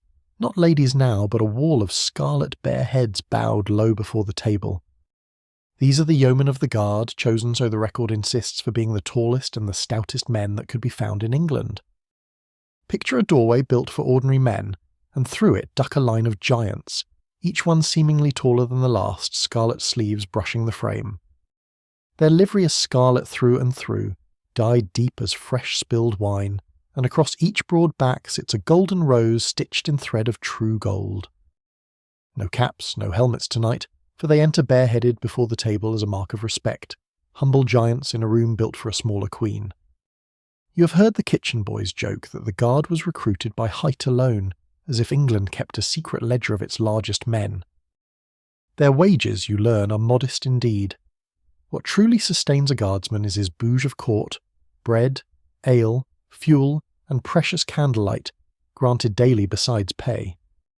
It is not entirely a joke. Historians note the guard truly was picked for size, a wall of scarlet meant to be seen from the far end of any hall. 6 feet of guardsmen carrying a covered dish looks less like service and more like architecture, a column of muscle bearing supper toward an empty throne. Each man in the line carries just one dish, balanced with a care that seems almost tender for someone built like a barn door. Together they bear what is called a course, and tonight's course, like every course before it, numbers a precise and staggering 24 dishes. 24 dishes for a woman who, by every account you have heard, eats only a few careful mouthfuls of what is set before her. You do the arithmetic in your head and it never quite balances. 24 dishes, 1 small queen, and a great deal of very patient scarlet. The dishes themselves gleam, for most of the plate tonight is gilt, gold worked thin over silver until firelight makes every rim look freshly poured. Candlelight catches the gilt edges as the guardsmen file past, so the whole slow procession seems to ripple gently with dozens of small captured flames. You notice the guardsmen do not speak. Their faces are schooled into the same calm blankness the ladies wore during the prostrations and kneelings before them. Ceremony asks the same discipline of the largest men in the room as it asked of the smallest lady. Everyone here has learned to be furniture that walks. One dish holds roasted meat under a gleaming cover, another a pale sauce, another something spiced you cannot name from this distance and this candlelight. The line moves with a slow, unhurried rhythm, as if 24 dishes arriving too quickly would somehow insult the empty chair they are meant to honour. You remember the sewer from earlier, the officer with the towel now stationed at the table's edge to direct where each dish of the course will land. Historians still argue whether all 24 dishes were truly meant to be eaten, or whether most were pure spectacle, later parcelled out beyond the royal table. Whatever the truth, tonight the display alone is dinner enough for your eyes, gold and scarlet moving in slow procession under the trumpeter's watching gallery. A short wry thought crosses your mind, that feeding one queen apparently requires the logistics of a small army and the wardrobe budget of a cathedral. You have counted 6 guardsmen so far, then a 7th, then you lose count entirely, the way you lose count of stars on a very clear night. Somewhere a junior server whispers that being chosen for the guard means a lifetime of ceremonial carrying, impressive work if your back can bear the strain. This same vast kitchen machine feeds some 400 to 600 hungry mouths twice daily, guardsmen included alongside cooks, pages and every lesser household servant here. The golden rose on each back catches the light differently as the men turn, blooming and fading like a slow-motion garden stitched across scarlet wool. You wonder, half seriously, whether shorter men simply are not permitted to apply, or whether they grow taller once the royal livery is fitted to them. Each dish passes close enough that steam and spice drift over you, roast meat, warm bread, something sweetened, a whole feast walking past on legs of scarlet. The tallest guardsman in the line, by your rough guess, could rest his chin comfortably on the head of the sewer standing rigid at the table's edge. Their boots strike the floor in near unison, a soft, steady drumbeat beneath the ceremony, as if the room itself were breathing in scarlet time. It occurs to you that being the tallest and stoutest man in England earns you, in this palace, the honour of carrying someone else's supper very slowly. Still, there is a plain pride in their bearing, chosen men doing chosen work, and every eye in the hall, including yours, cannot help but follow them. The gilt plate multiplies the candlelight until the far end of the hall glows like a low sunrise trapped indoors, gold on deepening scarlet. You think of the plain wooden trenchers below stairs, and then of this 24 gleaming dishes, and understand a little better what majesty is built from. Somewhere behind every guardsman's fine scarlet stands the board of green cloth, the very officers who set his wages, his discipline, his daily bread allowance. One by one the dishes reach the table and are set down with the same rehearsed care the cloth and the salt received earlier tonight. The last guardsman in the line ducked slightly at the doorway out of habit rather than need. Tonight's course now fully arrived upon the waiting board. 24 dishes stand ready under gilt and candlelight, and yet you realise not one mouthful has yet been eaten, not by guard, not by queen. Now the married lady steps forward again, tasting knife still in hand, and the true purpose of tonight's slow procession finally reveals itself. As each dish is set down, she gives every guardsman who carried it a small mouthful to eat right there before the plate ever nears the table. It looks almost playful, a queen's servant feeding grown giants by hand, but nothing about this particular ritual was ever meant as playfulness. The stated reason is blunt and simple: fear of poison, and that fear was never invented for show, it was earned the hard way, repeatedly. The old traveller who watched this exact ritual wrote it down plainly. Each guardsman eats his mouthful strictly for fear of any poison, nothing more elegant than old dread. You think of the Ridolfi plot, uncovered decades back, one of several schemes aimed at removing this queen by whatever means proved necessary. Then came the Throckmorton conspiracy, another plan hatched to unseat her, another reminder that a crown this contested rarely rests on a comfortable head.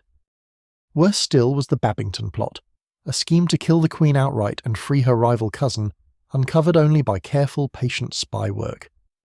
Francis Walsingham's agents unpicked that conspiracy thread by thread, and its unravelling led in time to the execution of Mary, Queen of Scots herself.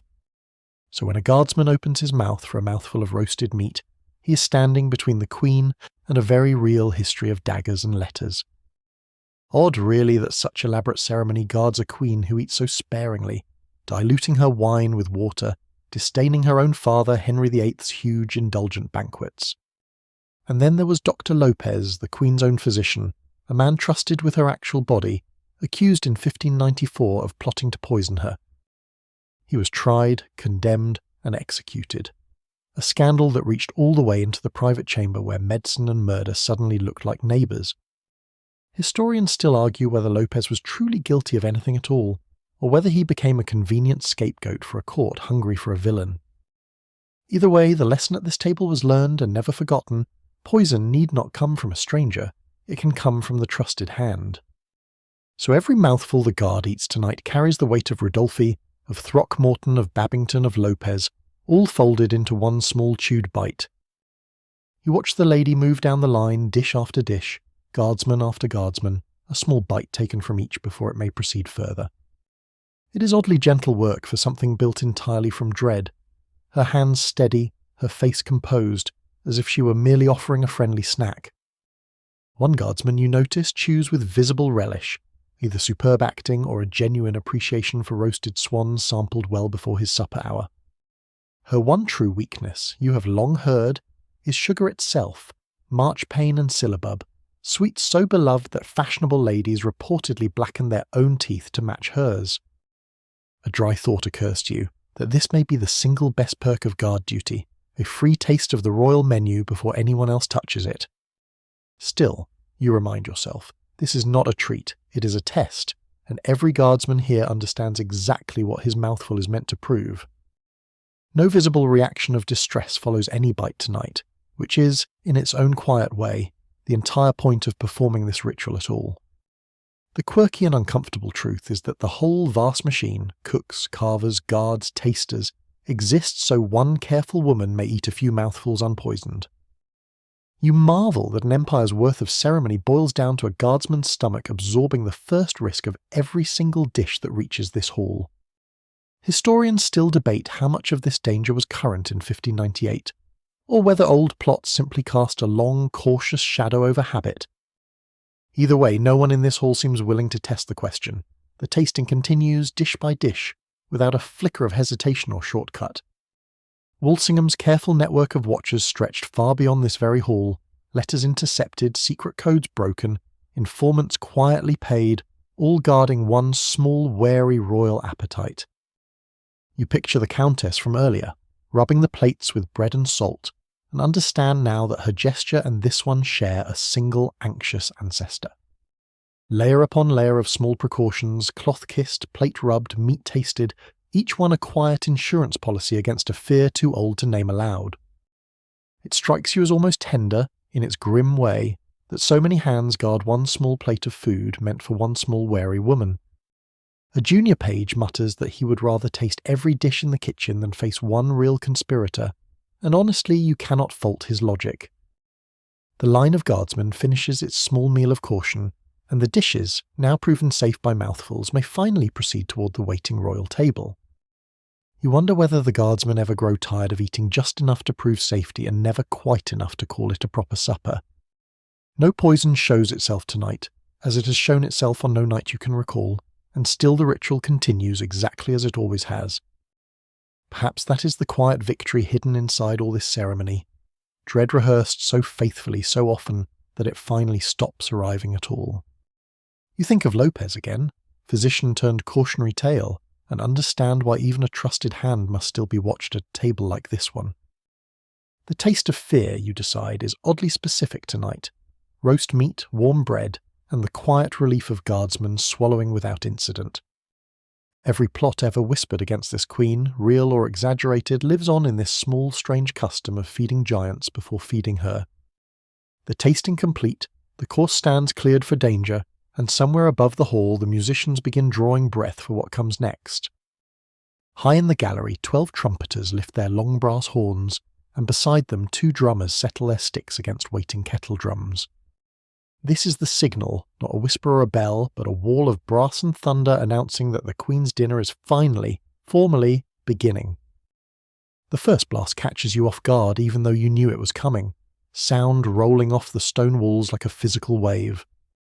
12 trumpets together make a sound too large for any one purpose except to be heard, and heard is exactly the point of this whole performance. The kettle drums answer beneath the brass, a deep rolling pulse that you feel in your chest before you consciously register it in your ears. According to the old traveller's account, this fanfare made the hall ring for half an hour together, brass and drum without real pause or mercy. Half an hour of trumpets simply to announce that a plate of food has reached a table. You cannot help but find that a little extravagant. And yet you understand it instantly once you feel the sound pressing against your ribs. This is not music. This is a declaration of power. Every servant in this vast palace, wherever they stand tonight, now knows without being told that the Queen is about to dine. Sound travels where sight cannot, through stone corridors and shut doors and distant kitchens where cooks pause mid-stir to hear the distant brass. Somewhere below, the chaundry quietly burns through hundreds of pounds of costly wax a year, so this trumpet blast is never once played in true darkness. You imagine the scullions below stairs straightening slightly at the muffled rumble reaching them, a reminder that far above, the machine they feed is finally in motion. The trumpeters do not tire, or if they do, their faces refuse to show it, cheeks working steadily beneath the gallery's flickering candlelight. Historians still argue whether such extravagant noise was purely ceremonial theatre, or whether it also served the very practical purpose of summoning scattered staff. Perhaps you think it was always both at once, majesty and management, dressed up in matching sets of golden brass and deep thundering drums. The drummers strike in a rhythm too steady to be casual, clearly rehearsed until it felt effortless, though you doubt it ever truly was. You wonder whether the Queen, wherever she waits behind her private door, has grown used to this thunder, or whether it still quickens her pulse a little. On grander anniversary dinners, this same fanfare has announced beef, mutton, swan, and goose, dozens of dishes a woman will only ever taste sparingly, if at all. A quiet joke passes among the younger servants that the trumpets alone could probably wake every sleeping dog between here and the riverbank. Sound, you realise, is its own kind of crown here, loud enough to fill a hall that gold and scarlet, however impressive, could never quite fill alone. The golden rose on each guardsman's back seems to catch and hold the trumpet's brightness. Scarlet and brass trading light back and forth across the hall. For half an hour the palace has no other business. Every conversation pauses, every task waits. The whole building simply listens to itself announce dinner. You have never heard anything quite so loud used for something so small as the arrival of a supper one woman will barely touch. Ushers stationed near the inner doorway do not flinch at the noise, trained instead to guard the fierce, careful boundary between public ceremony and private life. And yet, that, you suspect, is exactly the message intended, that nothing about this Queen's meals is ever allowed to feel small or ordinary. The quirky truth is that some ladies stand near this thunder for free, serving for nearness to majesty rather than for any wage at all. You picture them now, composed and patient amid the noise, trained by years of practice not to flinch at brass blown directly toward their ears. The trumpeter's arms must ache by the 20th minute, though nothing in their bearing admits it, discipline apparently extending even to sore, tired shoulders. Somewhere beyond these walls, a fisherman on the river probably hears the faint echo and knows, without needing to be told, which palace that sound belongs to. You think that if walls could gossip, this hall's walls would have quite the story, half an hour of trumpets over a queen who eats sparingly. Far from this brass and thunder, the busy woodyard quietly stacks fuel for hundreds of hungry fires, unglamorous labour keeping this whole vast palace running smoothly.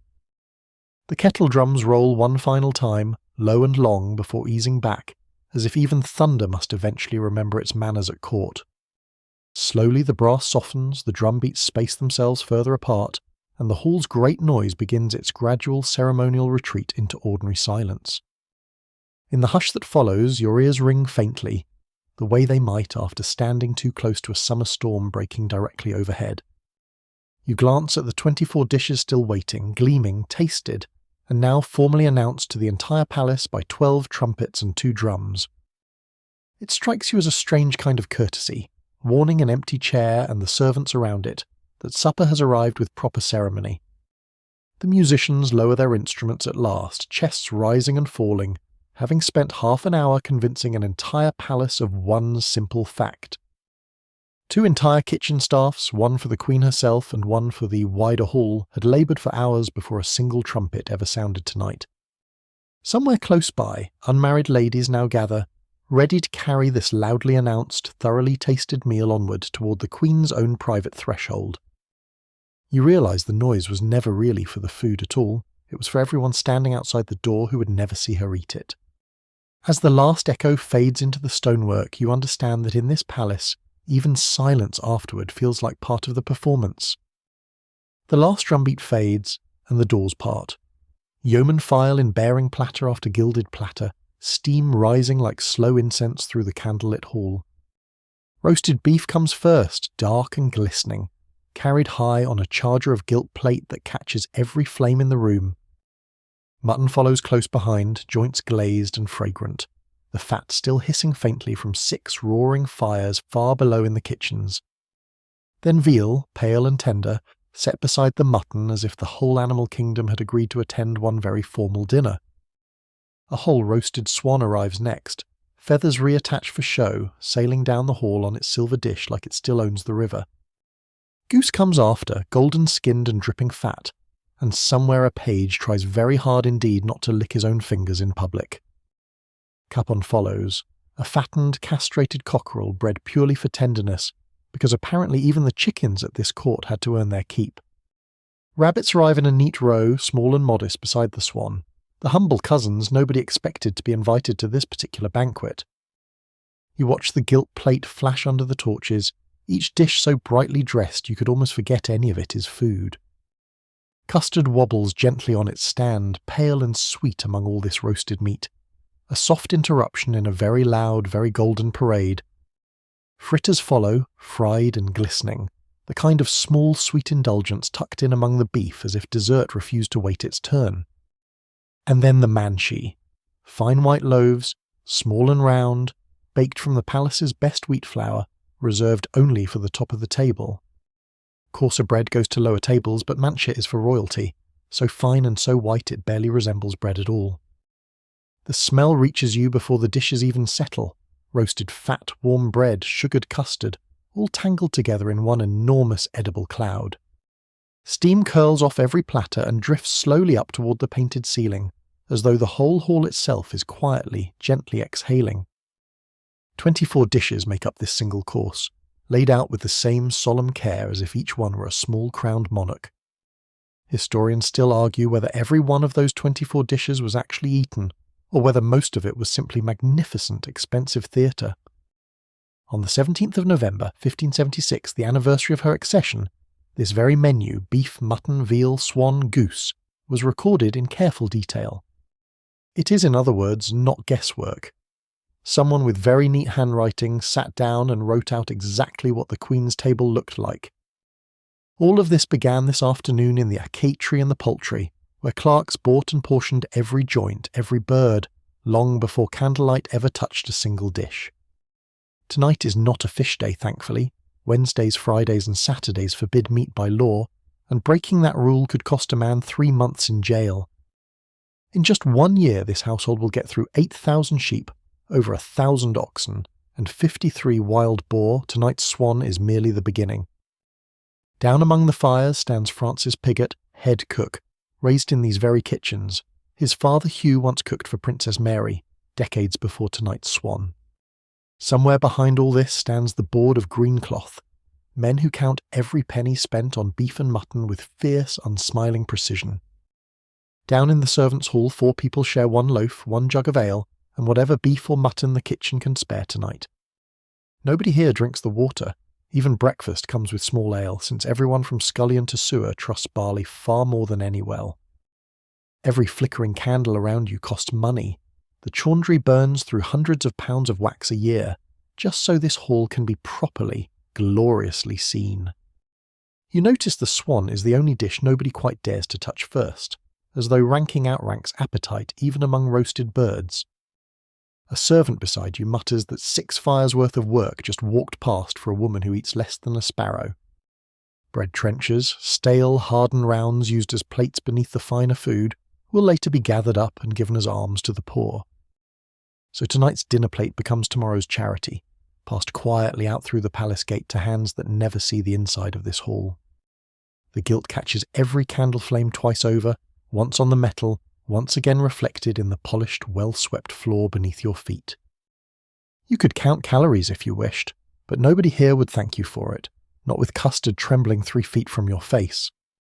The capon, the rabbits, the swan, so many creatures gave their lives for 1 course, and most of it will simply be admired.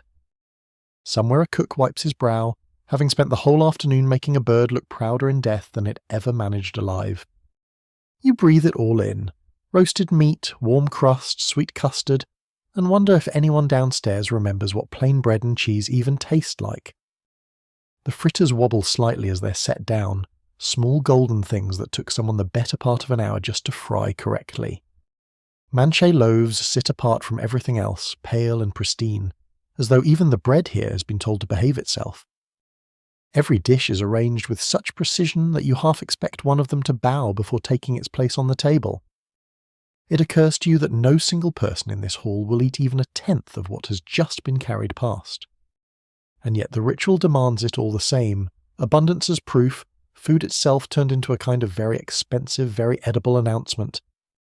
You steal one last glance at the swan's glassy little eye before the crowd shifts and it disappears behind a wall of scarlet livery. The first course settles into its place at last, gleaming, steaming, absurdly complete, waiting quietly now for whatever course comes next after it. And already, somewhere behind you, you can hear the second course beginning to stir, lamb and kid and stranger bird still to come. The second course arrives now, a stranger parade altogether, lamb and kid replacing the great roasts, and then the birds begin, one after another.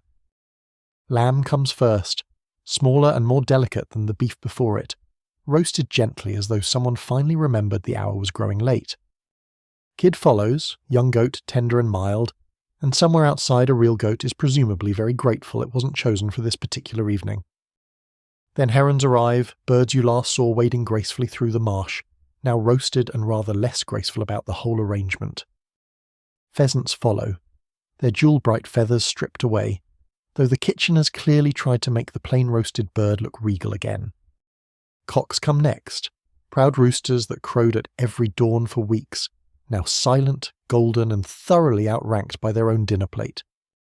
Godwits arrive after that, long-billed wading birds most guests couldn't name if their supper depended on it, which, tonight, it rather does. Chickens follow, humble and familiar among all this strange and feathered company, the one ordinary bird here nobody needs to have explained. Pigeons come next, small and delicate, their tiny portions making the whole plate look almost apologetic beside the great roasted birds nearby. And then larks, tiny songbirds served up by the dozen, because apparently one lonely lark was never going to satisfy anybody's appetite here, This is the strange fowl of a Tudor table. Herons, godwits, larks, cocks, all gathered as if the sky itself had been invited to supper. You count the dishes passing, dozens of them now, each gilded, each solemn, each destined to be admired far more than actually eaten. On that same 17th of November recorded so carefully, the second course listed lamb, kid, herons, pheasants, cocks, godwits, chickens, pigeons and larks. It reads less like a menu and more like an entire aviary, quietly and rather nervously agreeing to attend one very grand dinner. Godwits and larks were genuine delicacies then, small strange birds now mostly forgotten, prized once for rarity as much as for flavour. Historians still argue whether Elizabeth truly ate as little as legend claims, or simply dined so privately that no one could ever count her bites. Either way, dozens of dishes will pass this evening, and she, by every account, will barely touch more than a handful of them. You imagine the poor cock crowing proudly at dawn this very morning, utterly unaware of the golden fate now awaiting him by supper time.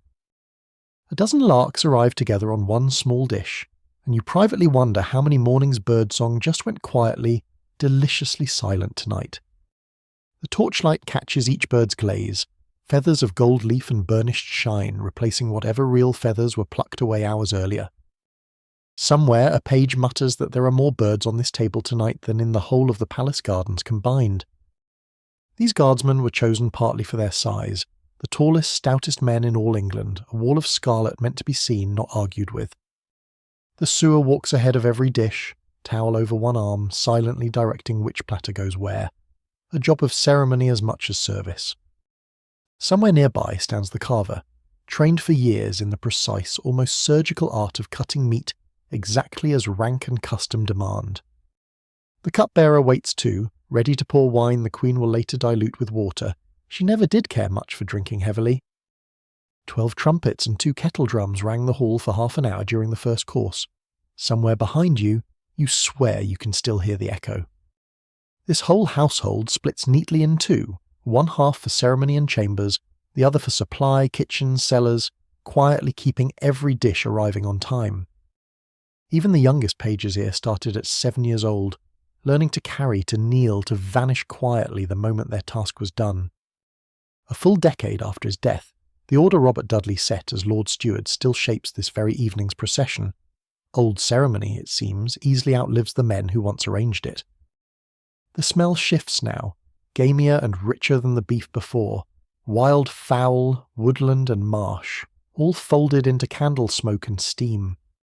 You watch a heron carried past and try very hard not to think about how elegant it looked wading through shallow water this morning. Rank decides who eats what remains. The lower tables will see chicken and pigeon long before anyone offers them a taste of heron.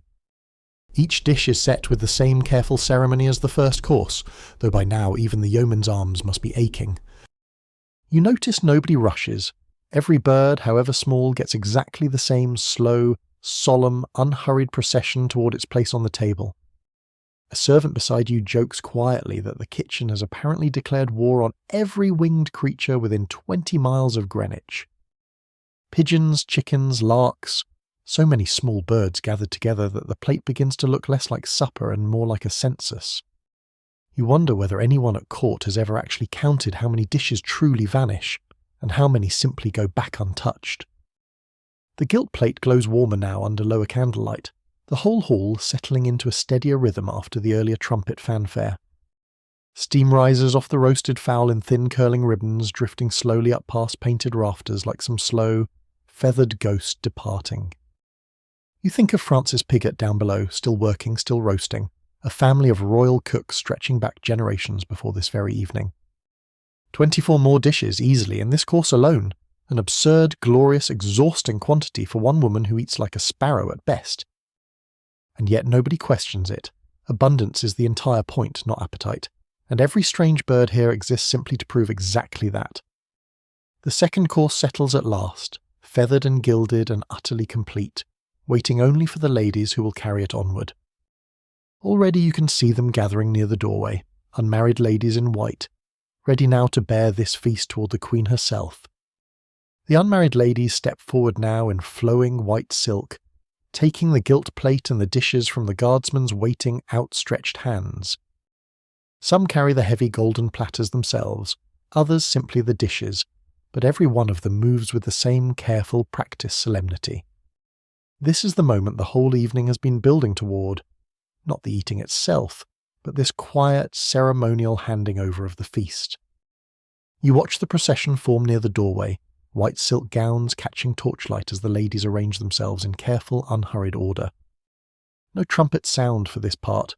The drums are silent now, as though even the instruments understand this next stretch belongs to hush. The ladies move slowly down the hall, dozens of dishes balanced between them, gilt plate glinting softly with every measured, deliberate step. You notice how differently they walk compared to the guardsmen earlier, lighter, quieter, as though carrying something far more fragile than roasted meat. The procession reaches a smaller door at the hall's far end, one you have never once seen opened during your time here. 2 ushers stand rigid beside it, controlling access the way they always control everything else in this palace, with quiet, absolute, unquestionable authority. The door swings open just wide enough for the ladies to pass through one by one into a space beyond your ordinary sight. This is the threshold between the public queen and the private one, between the hall you know and a world you simply do not. You catch the briefest glimpse beyond the doorway, soft candlelight, a hint of tapestry, the corner of something gilded, before the view narrows away entirely. The last lady passes through, her white silk gown disappearing into shadow, and the door begins slowly and deliberately to close behind her. And then it does close, with a soft final sound that somehow carries more weight than all 12 trumpets managed earlier tonight. You cannot follow past that threshold, and neither can anyone else standing here, not tonight, not most nights, not without express royal permission. According to Hentzner's own account, the ladies carry the meat with great solemnity into the Queen's inner chamber, where she chooses what she pleases. Whatever she does not choose, the record says, goes onward to the ladies of the court, so even leftovers here follow a strict, careful order. Real plots hide behind all this ceremony, the Rudolphi conspiracy, the Babington plot, Dr. Lopez accused of poison, every rubbed plate guards against a genuine living dread. Even before the ladies arrived, this whole court bowed to an empty chair and a bare table, as though majesty itself required no one present at all. None of these ladies draw a wage for tonight's work. Some serve entirely unpaid, content simply to stand this close to the most powerful woman in England. Every one of them serves under strict rule, no marriage without the Queen's own consent, a fact that has ended more than one hopeful romance quietly. You picture her now beyond the door, oblong face, small dark eyes, teeth blackened by sugar, a red wig set with pearls above a gown of white silk. She eats sparingly, they say, wearing the same small rings she wore decades ago, quite unlike her father Henry, whose waist alone once measured 52 inches. Later still, in a separate banqueting house, sugar subtleties await, marchpanes shaped like castles, syllabubs, comfits, her one true, quiet indulgence after all this meat. She once teased Lord Dudley about his weight, allowing him, she joked, 2 ounces of meat and a 20th part of a pint of wine. You linger near the closed door for a moment, listening, though of course there is nothing to hear through such thick, ancient timber. Historians still argue exactly which room served which function in these palaces, since the court moved constantly and the old records simply disagree. Privy chamber, inner chamber, bed chamber beyond. The exact boundaries shift from one account to another, blurred by time and by careful royal privacy. What is certain is this. Somewhere just beyond that door, 24 dishes are being set down for one woman who eats almost nothing. You imagine her there now, choosing carefully among the dozens of options, while you stand outside wondering which dish she picked first. It is a strange kind of power, you think, to have an entire kitchen raw all afternoon just so you can decline most of it. The hallway feels different once the door shuts. Quieter, emptier, as though all that earlier ceremony existed only to reach this one small moment. You realise the whole vast machine, cooks, carvers, guardsmen, ladies, exists simply so one sharp-eyed woman can eat a few careful mouthfuls entirely alone. Nobody complains about this. It is simply how things are done, has always been done, and will presumably be done long after tonight. A groom nearby straightens the guardrail near the door, more out of habit than necessity, since nobody's coming through it again tonight. You wonder whether the ladies inside are eating too, or simply standing by, waiting for instructions from a woman who rarely gives many. Somewhere behind that door, you imagine, the room is far quieter than this hall. No trumpets, no crowd, just candlelight and careful conversation. The guardsmen who carried in the great course now stand idle near the walls, their solemn duty finished until the meal eventually ends. You think of everyone downstairs, Piggott at his fires, the scullions, the almoner, all working toward a door that just quietly closed in your face. It is oddly humbling, standing this close to the centre of the whole palace, and still being kept firmly, politely, entirely outside of it. The candlelight along the corridor flickers, throwing long shadows across the closed door, as if even the light is curious what lies beyond. You step back at last, understanding there is nothing more to see here, only a closed door, a hush, and dozens of empty platters waiting. The evening's public ceremony has ended exactly as it began, with reverence, with ritual, and now with the door firmly, quietly shut against you. And somewhere past that threshold, in a room you will never enter, the most powerful woman in England sits down, finally to eat. The privy chamber door has shut behind the last lady, and here at last is the plain truth of it. The Queen dines and sups alone with very few attendants. It is very seldom, they tell you, that anybody, foreigner or native, is ever admitted at that hour. The emptied hall was ceremony enough for the world to see. You had pictured perhaps a queen feasting behind that door on all 24 dishes, but the whispers say otherwise, and the whispers this time are believable. For all that trumpeting and kneeling, all those gilded dishes borne in on straining arms, she's said to eat astonishingly little, a queen of great restraint. Her moderation was by every account deliberate. She disdained what one traveller called soporific indulgence in huge banquets and orgies of drinking, favouring restraint instead. Compare her father, old King Henry, whose waist by the end had swollen past 52 inches, a girth built from banquets she seemed determined never to repeat. Elizabeth, by contrast, is said to have worn the very same small rings on her fingers clear through to the end of her long reign, unchanged, unswollen, austere. It is a strange, small proof of a whole philosophy of living, that a monarch's power might be measured not in girth, but in what she chooses to refuse. Even her wine, they say, she diluted with water more often than not, sipping lightly where lesser guests at lower tables drank their claret and sack unwatered. You have heard the servants joke, low and careful, that the Queen keeps a lighter hand on her cup than half the guardsmen keep on their halberds. Her one great sport at table, it's whispered, was teasing her old favourite Lord Robert Dudley, Earl of Leicester, about the steady growth of his own waistline.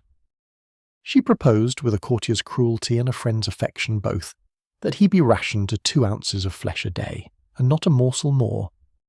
For his drink she decreed only the 20th part of a pint of wine, a jest so precise it must have taken real arithmetic and real affection to invent.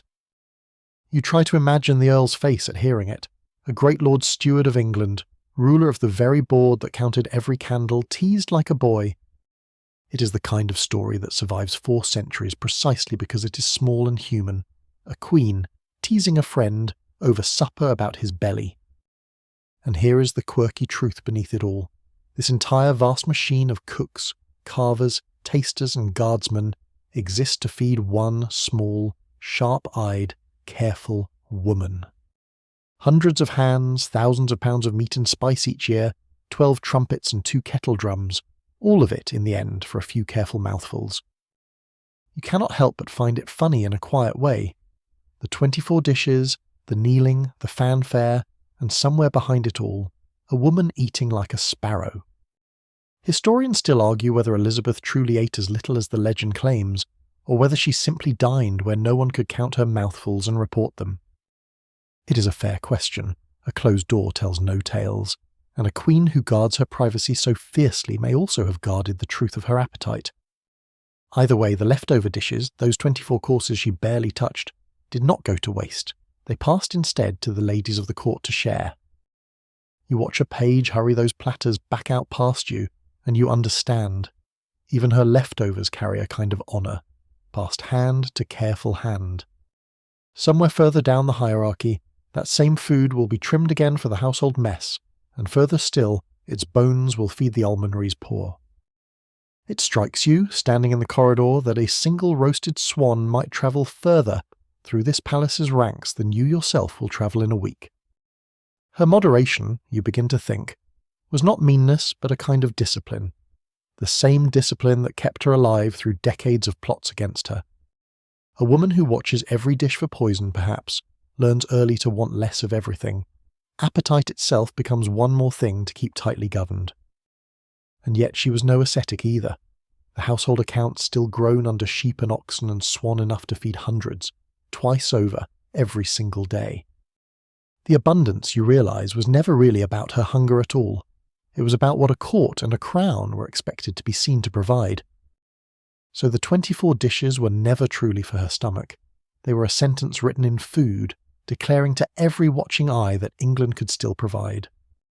You find that thought oddly comforting as you stand your post, that even hunger at this level of the world is a kind of careful public performance. Beyond the door, you imagine her seated small and quiet at a modest table, a single dish before her, while all this machinery hums on without her noticing. It is strange to serve so completely a person you almost never see eat, your whole labour bent toward a meal that happens behind a door, unwitnessed. You think of the countess who rubbed the plates with bread and salt, of the guardsmen who tasted each dish, all that fear for 2 ounces of flesh. It is a gentle joke the whole palace seems to share without saying aloud. So much ceremony poured like a river into so very small a cup.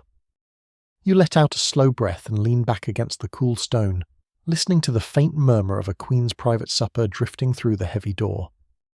Somewhere close by, unseen, the most powerful woman in England is eating almost nothing at all, and somehow that quiet fact feels larger than any trumpet blast. You settle deeper into the shadow of the corridor, and your mind begins to wonder what a queen so careful with food might look like up close. Your mind is still lingering on her face when you remember. A traveller once wrote her down in careful detail, and you carry his description like a keepsake. His name was Paul Hentzner, a German lawyer travelling England in 1598, and he watched the Queen's table laid, and watched the Queen herself closely. She was 65 that year, and he set down every detail as though he feared forgetting, a face oblong, fair, yet deeply lined by 6 decades of rule. Her eyes, he noted, were small but black and pleasant, catching the candlelight with a sharpness that had faced down plots for 40 years and more. Her nose, he wrote, was a little hooked, her lips narrow and pressed, a face built, it seems, for judging courtiers rather than for softness. And then, he wrote, the detail that startles every listener still, her teeth were black, plainly and unmistakably black whenever she opened her mouth to speak. A defect, Hentzner guessed, that the English seemed subject to, from, in his own words, their too great use of sugar at every table. Sugar, you remember, was no cheap thing then, a luxury shipped from far off, taxed and treasured, so costly that eating it was itself a boast of wealth. So her black teeth were not shame to her at all. They were, in their strange way, a walking advertisement of a queen who could afford to indulge. Above that famous, unsettling smile sat a wig, auburn or red, depending who described it, and always set thick with pearls along its curls. Upon that wig sat a small gold crown, modest beside the great state crown, but bright enough to catch every candle in the room as she turned her head. Her gown that day, Hentzner recorded, was white silk, bordered thick with pearls, simple in colour, yet extravagant enough to cost a small fortune in thread alone. Over it hung a mantle of black silk, shot through with silver threads that caught the candlelight and scattered it like something woven from the night sky itself. Her hands, he noted last, were slender, her fingers long and elegant, the very hands that, moments before, had worn those same small unchanging rings for decades. And as she moved through the chamber, Hentzner marvelled she spoke graciously, in English first, then smoothly into French, then Italian, without ever losing her composure. You try to picture it whole, the oblong wrinkled face, the black sharp eyes, the pearled red wig, the small gold crown, the ruined dark smile beneath it all. It is not the face of a storybook beauty, and it was never meant to be. It is the face of 6 decades spent surviving in a very dangerous world. Historians still argue whether Hentzner's blunt little portrait was entirely fair, or whether a foreign visitor's eye simply missed the majesty everyone else in that hall still felt. Court painters, after all, were under strict orders to soften her age on canvas, smooth wrinkles, brightened teeth, erase the 65 years Hentzner recorded so plainly. So which is truer, the flattering panel hung in the presence chamber, or the blunt ink of a stranger's travel journal, jotted down while no one was watching? You suspect quietly that both are a little true. A queen is never only her face, but never entirely separate from it either, wrinkles, black teeth and all. It is, you think, a quirky little irony that sugar, her one great pleasure, was slowly, visibly, writing itself across her smile for the whole court to see. You have heard some of the younger maids joke behind careful hands that a queen's smile could double as a warning, dark, sharp, and not to be crossed. It is a joke made with affection, mostly, the same rough affection with which the whole palace speaks of a woman it both fears and quietly adores. You wonder whether she knew what people whispered about her teeth, and whether, being who she was, she simply didn't care what anyone whispered at all. After all, a woman who survived the Tower, plots, and 40 years of rule was unlikely to lose sleep over a stranger's remark about her smile. Her long fingers, her pearled wig, her small unchanging rings. Every detail Hentzner captured feels less like vanity and more like armour, carefully, deliberately worn. You think of the ceremony you watched earlier, the kneeling, the trumpets, the 24 dishes, and realise her face was built from that same relentless discipline. Even her clothing, item by item, silk, pearls, silver thread, gold crown, was a kind of armour too, each piece announcing wealth, power and permanence. You find yourself almost fond of her, oddly, standing there in the dark corridor, this small, sharp, ageing woman armoured in silk and sugar-stained smiles. It is easy, from 4 centuries away, to forget that she was simply a person, tired sometimes, vain sometimes, fond of sweets, and careful with her rings. Hentzner's little portrait, unglamorous as it is, may be the closest any outsider ever got to seeing the woman beneath the crown, teeth and all. You tuck that thought away, the way you might tuck away any small, oddly tender secret about someone far greater than yourself, and let it warm you. Because whatever the court painters chose to hide, and whatever the foreign traveller chose to record, she was, in the end, entirely unmistakably herself. Half the palace, you suspect, could not have named her nose or her rings, yet every soul in it could name the colour of her famous smile. You realise you have spent this whole quiet stretch of night thinking about a face you have never actually seen up close, and likely never truly will. And somewhere close by, behind that same door you have been watching all this while, that very face, sugar-stained smile and all, is finishing her supper. You linger a while longer in the dark, and your thoughts drift naturally from that famous dark smile toward the very thing that stained it in the first place. You are still thinking of that dark smile when you remember what caused it, the one true weakness of an otherwise famously careful, moderate woman, sugar. She who counted every ounce of meat, who watered her own wine, kept no such discipline at all when a dish of sweets was set before her.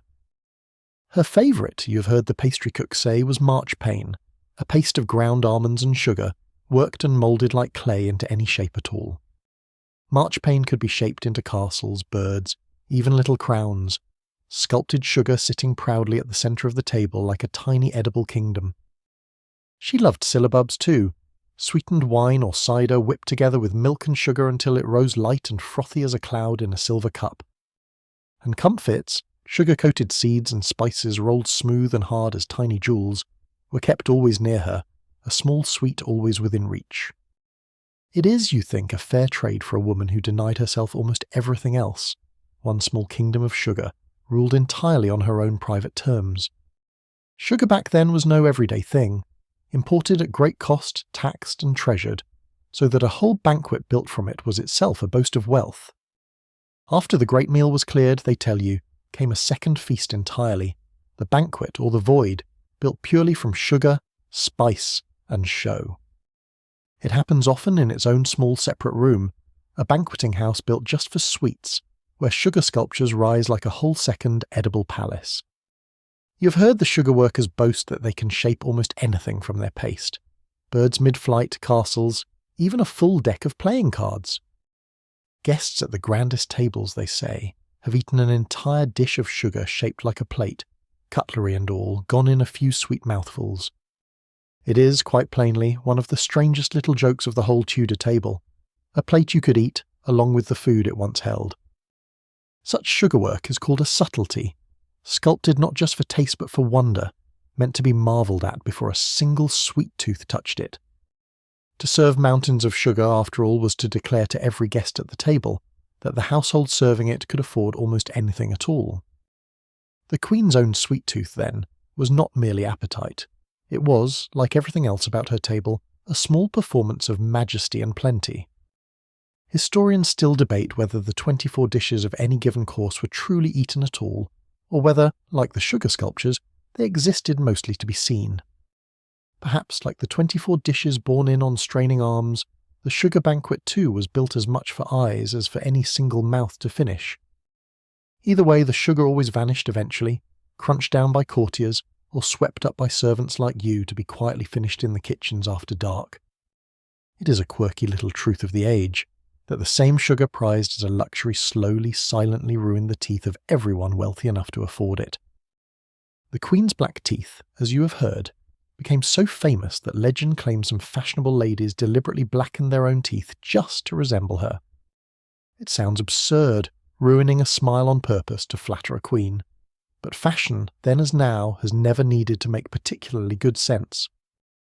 Historians still argue whether the black teeth fashion truly happened at court, or whether it grew later into legend, polished smooth by centuries of retelling and gossip. Either way, it is a strange kind of tribute, loyalty worn not in a badge or a ribbon, but quietly, privately, in the colour of one's own smile. You find it, honestly, a little funny, that the price of sweetness was so plainly written on every fashionable smile in the whole royal court. Perhaps that is the real secret of a moderate woman's one indulgence. Sugar cost her nothing she seemed to mind losing, not even her own smile. You imagine her behind that door finishing a small dish of marchpane in the quiet, the one greed she never bothered to measure or ration at all. It is perhaps the gentlest joke of this whole long night, that the most careful, disciplined queen in Europe could still be undone by a spoonful of sugar. You picture the sugar workers earlier today shaping some small sweet castle just for her, proof that even majesty needs one soft, indulgent corner to retreat to. Even the driest ledgers of the spicery, they say, list sugar among their costliest goods, locked, guarded, and counted as carefully as any silver plate. It is strange to think that something so sweet required such fierce, careful guarding, locked doors and ledgers, all to protect a household stock of pure pleasure. You suppose that is fitting in its own way, the one soft indulgence of an Iron Queen, kept behind locks nearly as sturdy as her own composure. The kitchens will work long into the night shaping tomorrow's sugar plate, while the rest of the palace and its careful queen finally begin settling towards sleep. You linger a moment longer by that closed privy chamber door, imagining the last sweet dish being cleared away, and a very careful queen finally, quietly, resting. A pity, in a way, that sugar could not be rationed like Lord Dudley's 2 ounces of flesh, though you doubt even a queen could ration her own sweet tooth. And with that thought, sugar-sweet and strangely tender, you turn from the door, the Queen's private supper finished, her one small indulgence quietly, fully spent. The plates are cleared now, but the meal is not finished. Dinner ends, and somewhere beyond it waits an entirely separate feast, built only from sugar. They call it the void, or the banquet, and it happens apart from the hall, often in its own small building, a banqueting house built purely for dessert. You climb the stair toward it, past a window open to the dusk, carrying nothing yet. The sweet course travels last and travels slowly on its own procession. Inside, the tables are already dressed in white linen, waiting for a display that has nothing to do with hunger and everything to do with wonder. This course is not about feeding anyone. The Queen ate sparingly, remember. It is about showing what a kingdom's wealth can be melted, poured, and shaped into. Sugar, back then, was no kitchen staple. It came from far away, taxed and costly, and to pile it high on a table was to burn money and call it art. So the sugar workers here are not quite cooks and not quite sculptors, somewhere between the two, part confectioner, part architect, working in a substance that melts if you breathe wrong. Watch them lift the first subtlety onto the table, a sugar castle complete with towers, battlements, and a tiny flag of gold leaf fluttering on a wire. Its walls are pale and smooth as ivory, its turrets painted with coloured sugar paste, and not one stone of it is real. Every inch is edible if anyone dared. Beside the castle comes a flock of sugar birds, wings outstretched mid-flight, feathers picked out in fine brown lines, as if a flock had frozen the instant it landed. Further along, a sugar stag stands frozen in a sugar meadow, antlers branching in careful loops. A hunting scene you could, in theory, eat antler first. You lean closer to a tray of sugar plate playing cards, each suit painted in bright colour, stacked as if mid-game and left there by some invisible sweet-toothed player. There are sugar plates too, thin and pale, meant to hold yet more sugar. A plate made of the very substance it serves, almost a joke the kitchen enjoys telling. And sugar cutlery, knives and forks cast pale and hard, so a guest could, if truly committed, eat their entire place setting along with the meal upon it. It is a strange kind of luxury, spending days shaping something you intend, eventually, for someone to simply crunch between their teeth and swallow without ceremony. Comfits scatter the table too, tiny seeds and spices coated layer upon layer in hardened sugar, rattling like gravel when the servers pour them from silver dishes. Marchpane returns here as well, shaped this time into little scenes of its own. Fruit, animals, sometimes a coat of arms pressed proudly into the almond paste. Candied fruit glistens under the candlelight, each piece sugared until it holds its shine like glass. Cherries, plums, and orange peel dressed up as jewellery for the mouth. Gingerbread joins the parade too, pressed into moulds shaped like crowns, hearts, and beasts, gilded here and there with the thinnest whisper of real gold leaf. You start to notice a pattern. Nearly everything on this table exists to be admired first and eaten second, if it is eaten at all before the evening ends.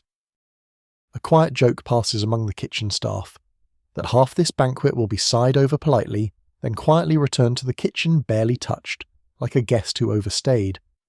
Somewhere behind you, someone jokes that the sugar castle has outlasted 3 real castles this year, and nobody quite has the heart to correct the arithmetic. You could quirkily enough eat your own dinner plate tonight, the sugar plate ones at least. A small, absurd luxury not even the wealthiest households elsewhere could offer. That is the whole point of the void. Nothing here is necessary, and that is precisely why it is impressive. Necessity was fed already downstairs hours ago. Every guest who walks this table understands the unspoken arithmetic. This much sugar means this much money, and this much money means favour with the crown.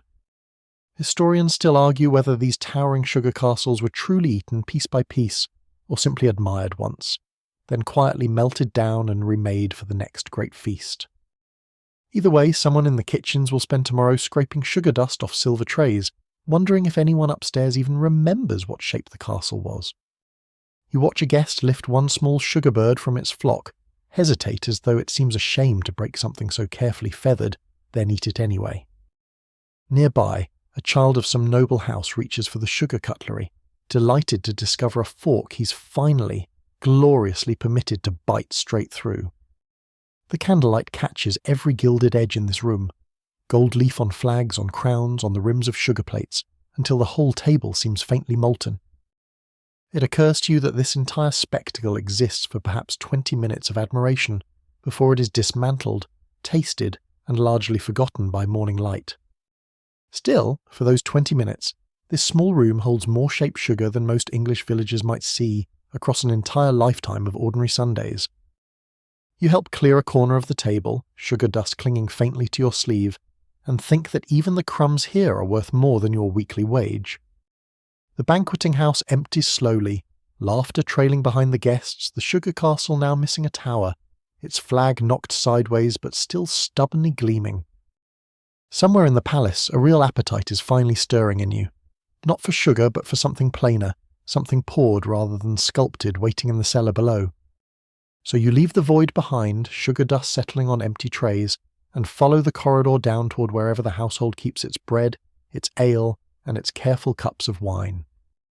Down in the cellar now, sugar dust still faint on your apron, you find a world that runs not on sweetness, but on something far more ordinary. Thirst. Nobody at Greenwich drinks plain water if they can help it. The wells and rivers are far too uncertain, and uncertain water can quietly end a household. So everyone drinks ale instead, from the youngest page to the oldest usher, even at breakfast, when a modern stomach might prefer something considerably gentler. This is small beer, weak and low in strength, brewed more for safety than for drunkenness. The alcohol simply kills off what plain water cannot be trusted to. It is a strange comfort knowing your morning drink is technically medicine, though nobody down here would ever phrase it in quite such flattering terms. Bread comes in 2 very different tiers here, and you learn quickly which loaf tells you exactly where you stand within this enormous household. Manche is the finest, small, round, snow-white loaves of the very best wheat, baked fresh for the top table and for guests worth impressing tonight.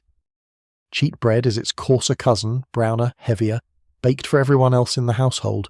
Honest bread, filling bread, bread that never pretends to be anything grander than it is. Old loaves, once hardened, become trenchers, flat bread plates that soak up gravy and gristle, later gathered up and given away as alms to the poor. So even your dinner plate tonight is quietly doing double duty as tomorrow's charity, a fact that makes you chew slightly more thoughtfully than usual. For those with money and rank, wine joins the ale on the table, claret from Gascony, dark and dry, poured freely wherever the higher tables happen to be seated.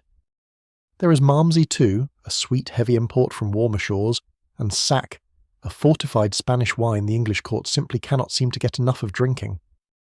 Casks of it arrive by river barge from Bristol and London, rolled up from the water stairs into a cellar that never quite stops smelling of oak and must. The Queen herself, you are told, often waters her wine down, diluting it rather than drinking it strong, moderate here as she is at almost everything else.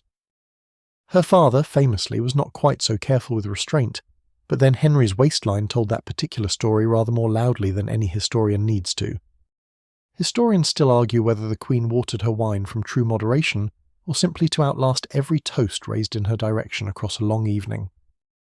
Either way, it earns her a useful reputation, sober enough to remember exactly who said what, while everyone else grows steadily, cheerfully looser-tongued.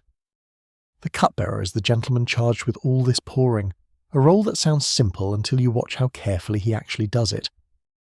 He measures the water into the wine with real precision, judging strength by eye, by habit, by years of quietly reading exactly what is wanted.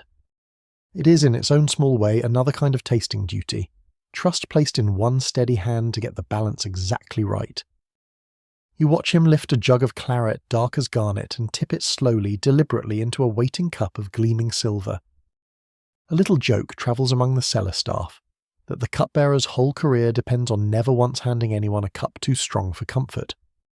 The cellar and the buttery share this labour between them. One guards the wine within its casks, the other doles out ale cup by patient cup. Wine cups here are gilt, heavy, engraved. Objects of real value passed carefully from hand to hand, guarded almost as closely as the food itself. Ale, by contrast, is poured into plainer vessels, jugs and tankards worn smooth by generations of thirsty hands reaching for their daily ration. That daily ration is part of your wage, in fact, bread, ale, fuel and light, bundled together under the old name bouge of court. Wages alone would barely feed you, but bouge of court quietly fills the gap. Proof that even in a palace the real pay is often invisible. You take a cup of small beer yourself now, cool and faintly bitter, and understand suddenly why nobody down here complains about drinking so early. Somewhere upstairs, sack is being poured for guests who will toast the Queen's health loudly, cheerfully, and almost certainly more than once tonight. A cellarman jokes that sack is popular mainly because nobody can quite pronounce sherry yet, so everyone simply calls it whatever sounds most confident. You smile at that, mostly because it might genuinely be true, and partly because down here small jokes matter as much as small beer. Manche loaves cool nearby on a wooden rack, pale and perfect, destined for a table that will barely notice the effort behind their crust. Cheat loaves stack beside them, heavier, browner, honest, and somehow you find yourself rather fonder of the loaf that never puts on airs. The whole cellar hums quietly with barrels, casks and jugs, a rhythm of pouring and refilling that never quite stops from dawn until night. You think of the countless cups poured tonight alone, each one a small, careful act of trust between a servant's hand and someone else's thirst.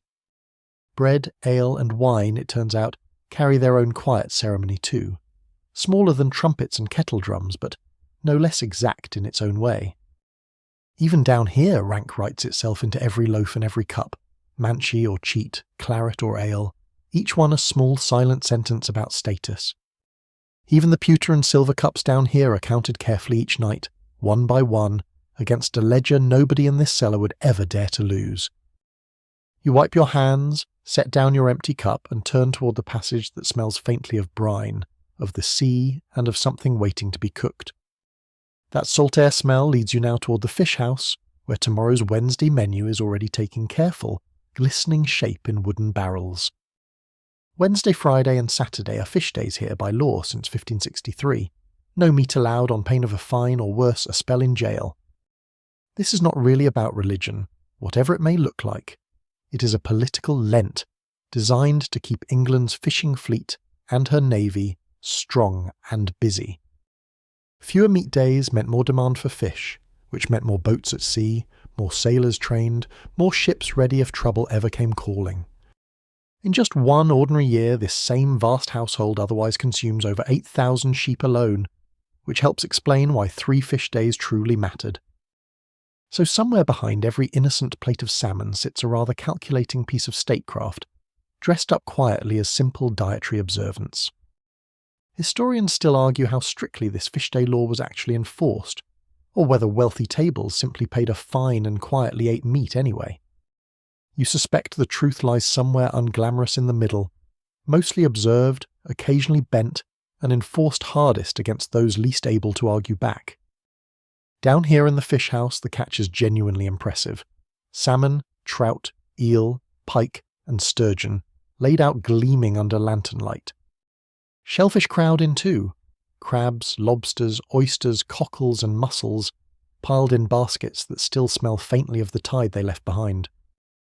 Fresh fish is packed carefully in wet seaweed for the journey inland, kept cool and glistening long after the sea itself is far out of sight. It is a strange kind of magic, honestly. A fish pulled from open water reaching a royal kitchen still cold, still fresh, thanks only to damp seaweed. You lift a strand of it yourself, salty and slick, and marvel quietly that something so simple keeps a whole royal fish day possible at all. Barrels of oysters are stacked 3 deep near the fish house door, lids loose, brine sloshing faintly with every careful step you take past them. Oysters here are common food, not luxury. Cheap, plentiful, eaten by servants and courtiers alike without much ceremony or fuss whatsoever. Salmon gets rather more reverence, carried carefully, its silver scales catching lantern light as though the fish itself somehow knows its own importance. Pike waits nearby, long and toothy, destined for a sauce that will disguise its bones far more successfully than its rather fearsome reputation. Someone jokes that pike has more bones than manners, and that eating one politely at court requires roughly the patience of a saint. Purveyors from the acatery rode out for all of it. Rivermen, coastal buyers, market haggling before dawn so the fish house never once runs short. The cooks here have grown genuinely skilled at fish, poached, baked, stewed, sauced, turning 3 days a week of restriction into quiet culinary triumph. Even so, you suspect more than one kitchen boy secretly counts down the hours until Sunday, and something reliably, unapologetically made of beef. That is a very human thing to admit, and probably always has been, in any century under any law about what a plate may or may not contain. By supper, the fish house has done its work and platters move steadily toward the hall, salmon gleaming, oysters glistening, the sea fully arrived indoors. What is not eaten tonight will not simply vanish, though. Nothing in this household disappears quietly. Not food, not bread, not even fish bones. Leftovers here follow their own careful path, gathered by the almoner and carried toward a department built entirely around giving things away.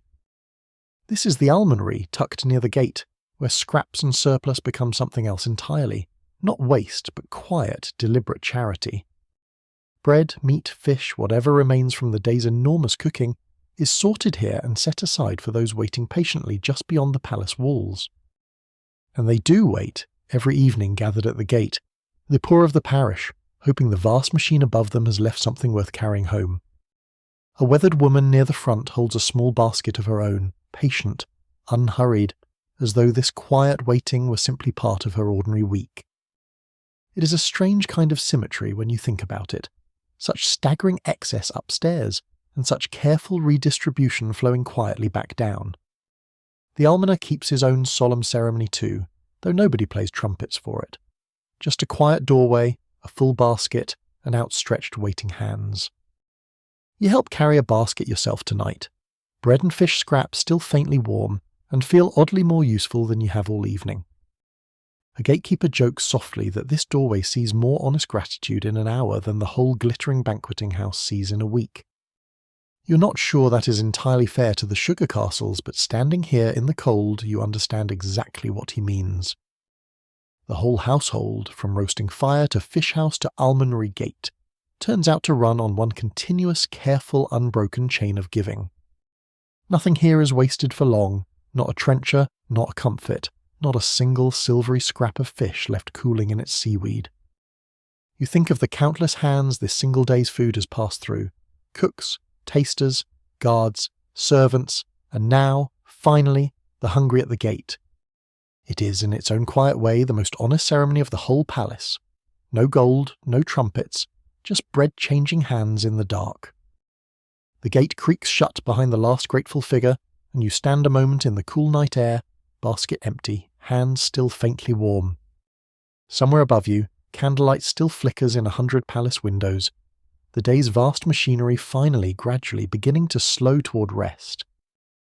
You turn back toward the kitchens one last time tonight, salt and smoke and sugar all mingled faintly on the evening air around you. You watch the last gilt dish carried from the privy chamber, and quiet hands begin to clear the table, folding the white cloth so softly it hardly makes a sound.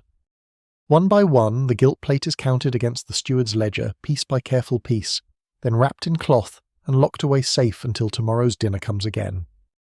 Down in the chaundry the candles gutter low, their long wicks curling, wax pooling soft on silver sticks, until only a few small flames still glow in the darkness. In the great kitchens, the 6 roaring fires that roasted your dinner are banked now to quiet embers, their fierce orange glow fading slowly into a gentle, sleepy red. The ladies of the privy chamber withdraw at last, folding their silk and pearls away, murmuring soft good nights to one another as their candles drift off down the gallery. Ushers make one final quiet round, easing doors shut, hushing footsteps, until the whole vast palace of Greenwich settles, floor by floor, into a deep and gentle silence. Somewhere beyond the last locked door, the small, sharp-eyed woman who wore the crown all day now simply sleeps, no different, tonight, from any other tired soul in England. Historians still argue whether all that ceremony guarded real danger, or was simply theatre for a queen who always, always knew someone unseen was watching her quietly. And yet you find it strangely tender. Cooks, guards, tasters, ladies, trumpets, drums, all that vast machinery, so one small woman could eat a few careful mouthfuls alone.